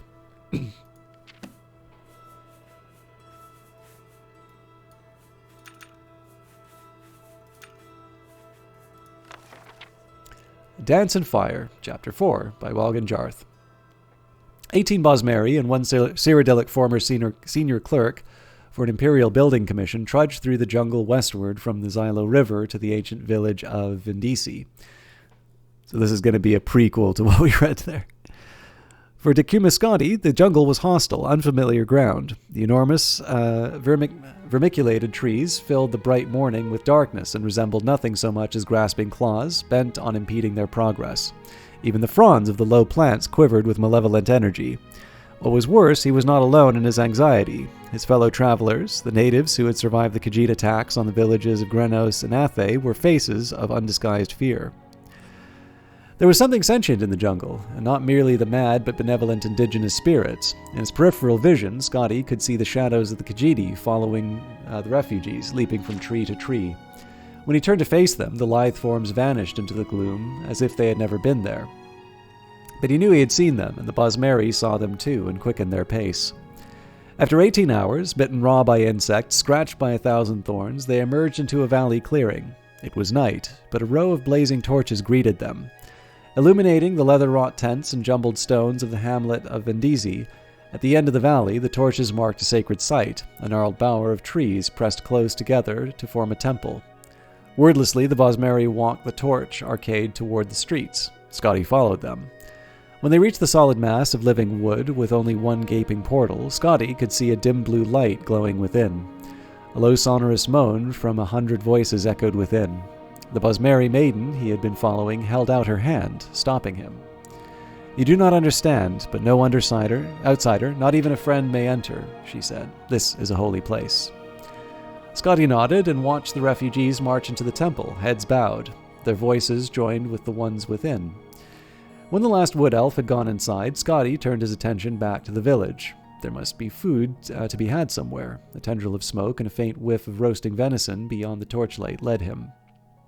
There were 5 Cyrodiils, 2 Bretons, and a Nord. The group gathered around a campfire of glowing white stones, pulling the steaming strips of meat from the cadaver of a great stag.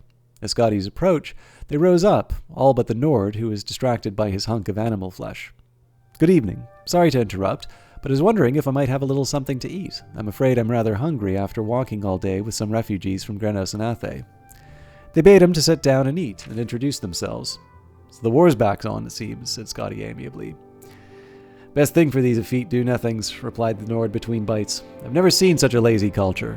Now they've got the Khajiit striking them on land and the High Elves at sea. If there's any province that deserves a little distress, it's damnable Valenwood." "I don't see how they're so offensive to you," laughed one of the Bretons. "They're congenial thieves, even worse than the Khajiit, because they're so blessed meek in their aggression." The Nord spat out a gob of fat, which sizzled on the hot stones on the fire. "They spread their forests into territory that doesn't belong to them, slowly infiltrating their neighbors, and they're puzzled when Elsewhere shoves back at them. They're all villains of the worst order." "So what are you doing here?" asked Scotty. "I'm a diplomat from the court of Jena," muttered the Nord, returning to his food. "What about you? What are you doing here?" asked one of the Cyrodiils. Sorry, 1 second. "I work for Lord Atreus' building commission in the Imperial City," said Scotty. One of my former colleagues suggested that I come down to Valenwood. He said the war was over, and I could contract a great deal of business for my firm rebuilding what was lost. One disaster after another, and I've lost all my money. I'm in the middle of a rekindling of war, and I cannot find my former colleague. Your former colleague, murmured another of the Cyrodiils, who had introduced himself as Reglius. He wasn't by any chance named Leodes Juris, was he? You know him? He lured me down to Valenwood in nearly the exact same circumstances, smiled Regulus grimly. I worked for your employer's competitor, Lord Vannick's men, where Leodes Juris also formerly worked. He wrote to me asking that I represent an Imperial Building Commission and contract some post-war construction. I had just been released from my employment, and I thought that if I brought some new business, I would have my job back. Juris and I met in Athe, and he said that he was going to arrange a very lucrative meeting with the Sylvanar. Scotty was stunned. Where is he now? I'm no theologian, so I couldn't say, Reglius shrugged. He's dead. When the Khajiit attacked Athe, they began torching the harbor where Juris was readying his boat. Or I should say my boat, since it was purchased with the gold I bought. By the time we were even aware of what was happening enough to flee, everything by the water was ash. The Khajiit may be animals, but they know how to arrange an attack. I think they followed us through the jungle to Vindisi, said Scotty nervously. There was definitely a group of something jumping along the treetops. Probably one of the monkey folk, snorted the Nord. Nothing to be concerned about. When we first came to Vindisi and the Bosmeri all entered that tree, they were furious, whispering something about unleashing an ancient terror on their enemies. Breton shivered, remembering. They've been there ever since, for over a day and a half now. If you want something to be afraid of, that's the direction to look. The other Breton, who was a representative of the Daggerfall Mages Guild, was staring off into the darkness while his fellow provincial spoke. Maybe, but there's something in the jungle too, right on the edge of the village looking in. More refugees, maybe? Asked Scotty, trying to keep the alarm out of his voice. Not unless they're traveling through the trees now, whispered the wizard. The Nord and one of the Cyrodiils grabbed a long tarp of wet leather and pulled it across the fire, instantly extinguishing it, without so much as a sizzle. Now Scotty could see the intruders, their elliptical yellow eyes and long cruel blades catching the torchlight. He froze with fear, praying that he was not too visible, praying that he too was not visible to them. He felt something bump against his back and gasped. Reglius's voice hissed up from up above. Be quiet for Mara's sake and climb up here. Scotty grabbed hold of the knotted double vine that hung down from the tall tree at the edge of the dead campfire. He scrambled up it as quickly as he could, holding his breath lest any grunt of exertion escape him. At the top of the vine, high above the village, was an abandoned nest from some great bird in a trident-shaped branch. As soon as Scotty had pulled himself into the soft, fragrant straw, Reglius pulled up the vine. No one else was there, and when Scotty looked down, he could see no one below. No one, that is, except the Khajiit, slowly moving toward the glow of the temple tree. Thank you, whispered Scotty, deeply touched that a competitor had helped him. He turned away from the village and saw the tree's upper branches brushed against the mossy rock walls that surrounded the valley below. How are you at climbing? You're mad, said Reglius under his breath. We just stay here until they leave. If they burn Vindisi like they did Athe and Grenos, we'll be dead as sure as we're on the ground. Scotty began a slow, careful climb up the tree, testing each branch. Can you see what they're doing? Can't really tell, Reglius stared down into the gloom. They're at the front of the temple. I think they also have, it looks like long ropes trailing off behind them, off to the pass. Scotty crawled onto the strongest branch that pointed toward the wet, rocky face of the cliff. It was not a far jump at all, so close, in fact, that he could smell the moisture and feel the coolness of the stone. But it was a jump nonetheless, and in his history as a clerk, he had never before leapt from a tree 100 feet off the ground to a sheer rock. He pictured in his mind's eye the shadows that had pursued him through the jungle from the heights above, how their legs coiled to a spring, how their arms snapped forward in an elegant, fluid motion to grasp. He leapt. His hands grappled for rock, but long, thick cords of moss were more accessible.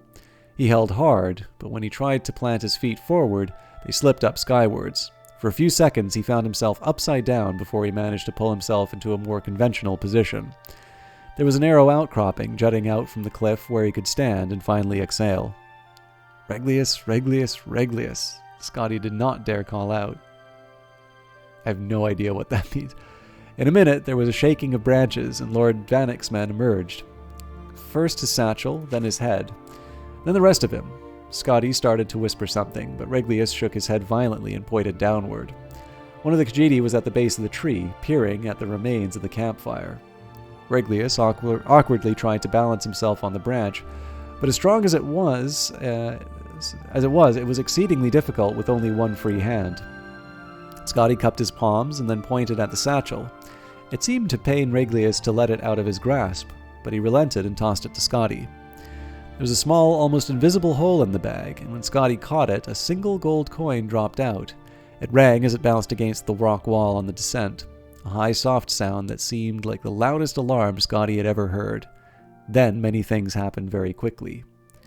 The Cathay rat at the base of the tree looked up and gave a loud wail. The other Khajiit followed in a chorus as the cat people crouched down and then sprung up into the lower branches.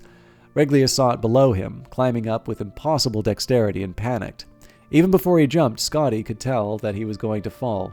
With a cry, Reglius the clerk plunged to the ground, breaking his neck on impact.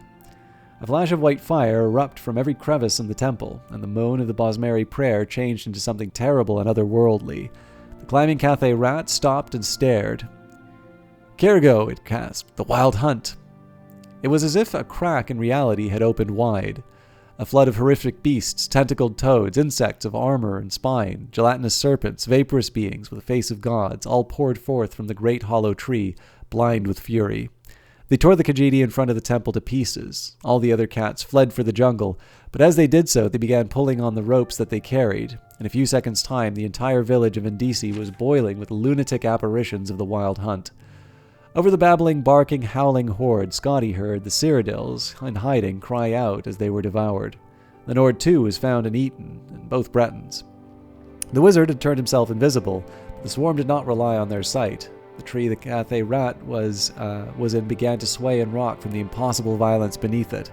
Scotty looked at the Khajiit's fear-struck eyes and held out one of the cords of moss. The cat's face showed its pitiful gratitude as it leapt for the vine. It didn't have time to entirely replace that expression when Scotty pulled back the cord and watched it fall. The hunt consumed it to the bone before it struck the ground. Scotty's own jump up to the next outcropping of rock was immeasurably more successful. From there, he pulled himself to the top of the cliff and was able to look down into the chaos that had been the village of Indisi. The hunt's mass had grown and began to spill out through the pass out of the valley, pursuing the fleeing Khajiit. It was then that the madness truly began. In the moon's light, from Scotty's advantage, he could see where the Khajiit had attached their ropes. With a thunderous boom, an avalanche of boulders poured over the pass. When the dust cleared, he saw that the valley had been sealed. The wild hunt had nowhere to turn on but itself. Scotty turned his head, unable to bear to look at the cannibalistic orgy. The night jungle stood before him, a web of wood. He slung Reglius' satchel over his shoulder and entered.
So this is just double checking that I don't have any duplicates.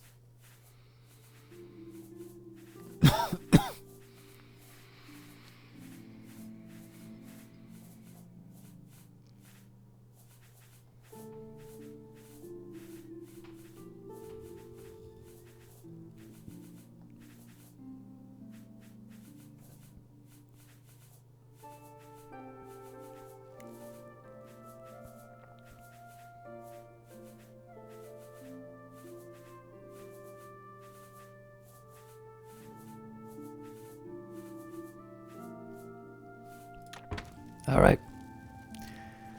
So after all that, we have almost 200 weight to work with. Ah!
I'll see if I can get a sweet roll.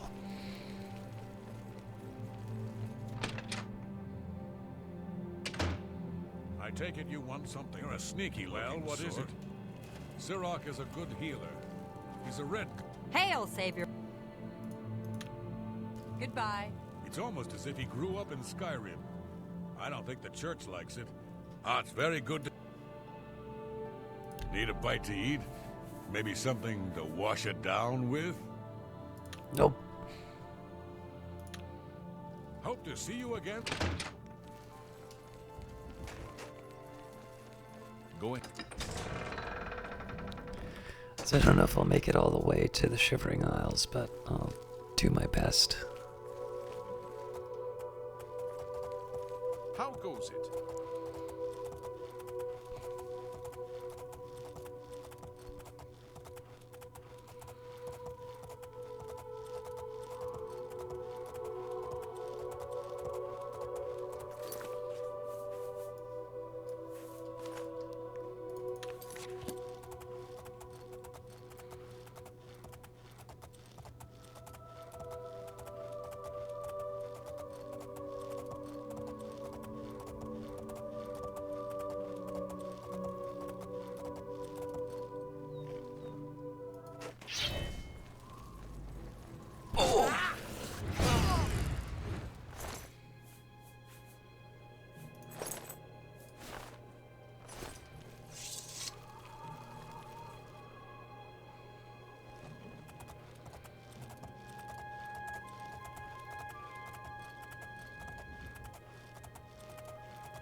I know I've complained about this before, but I feel like 4 hits without the ability to do anything is too much. Like, the bear's not that big of a threat, but it's just really annoying.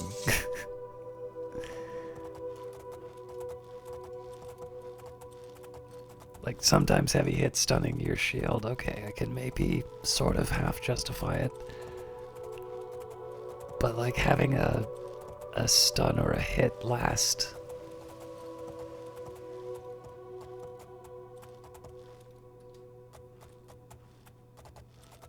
for that many attacks is a little it feels a little aggressive. I'm an idiot.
So as before, we're not really going to do this journey all that many times.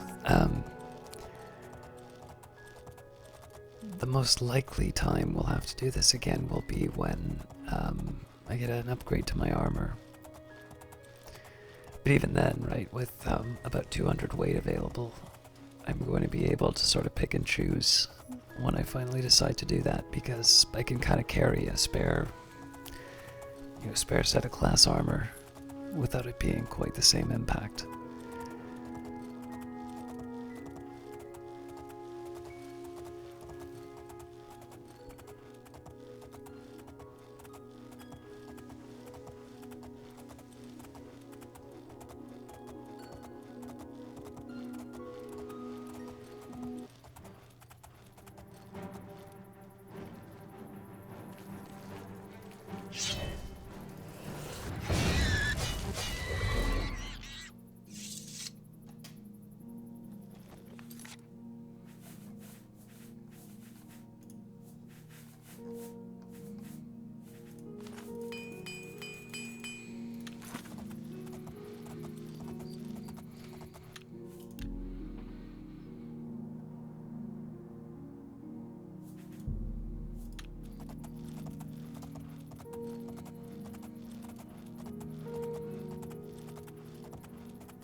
So I am taking the same path back. I'm not exactly... Like, if I have to do a fight, I'll do it, but I'm not kind of going out of my way looking for them, so I'm sort of hoping that the cleanup job I did before will be enough. I mean, again, I get the superior version of my weapon if I kill enough things, but... Given how much I enjoy the Shivering Isles, I would not be too sad if I just had a quiet journey on the way.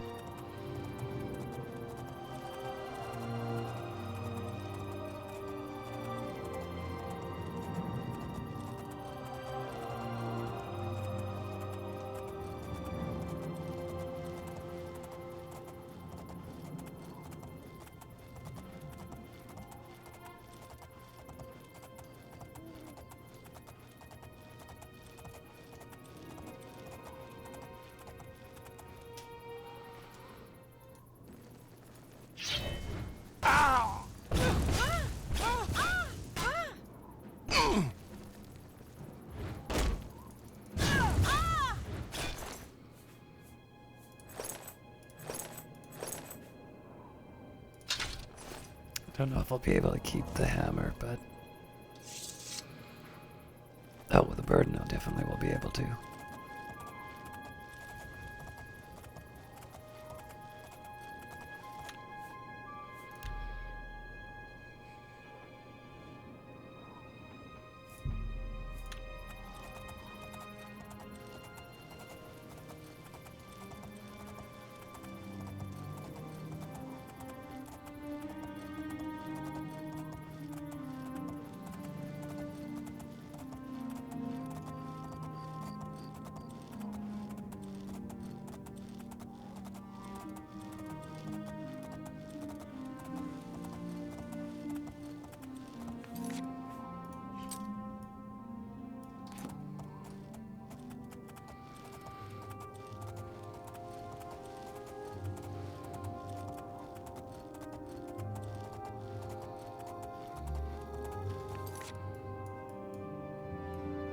Yeah, it's Brabble that I want to go to.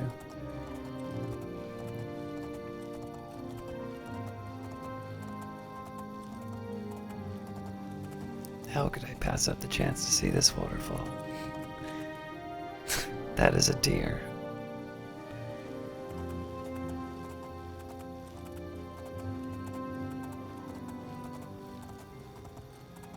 I like this one. There's a few landmarks in Cyrodiil that I like quite a bit.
So I would have normally gone into the city, but it's like it's night now. So, it's not much for me to do there.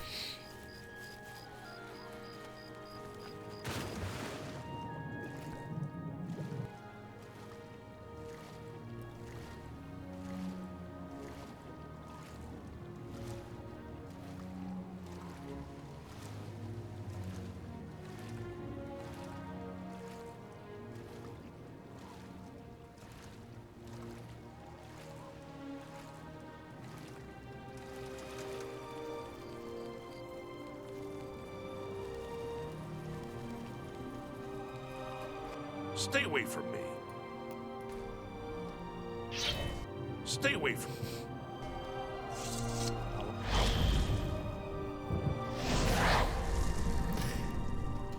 Alright, so, I'd like to try and do another half hour, but it is very late, and I should probably be a little more mindful of my rest. So I'm sorry that this was more of a digression on so dropping off items, but we will focus on the Shivering Isles for the next little while, and I will absolutely do my best unless another opportunity to do like a short recording comes up. I will try and make sure the next one is full length. This was just an opportunity that came up. So until next time, thank you very much for watching.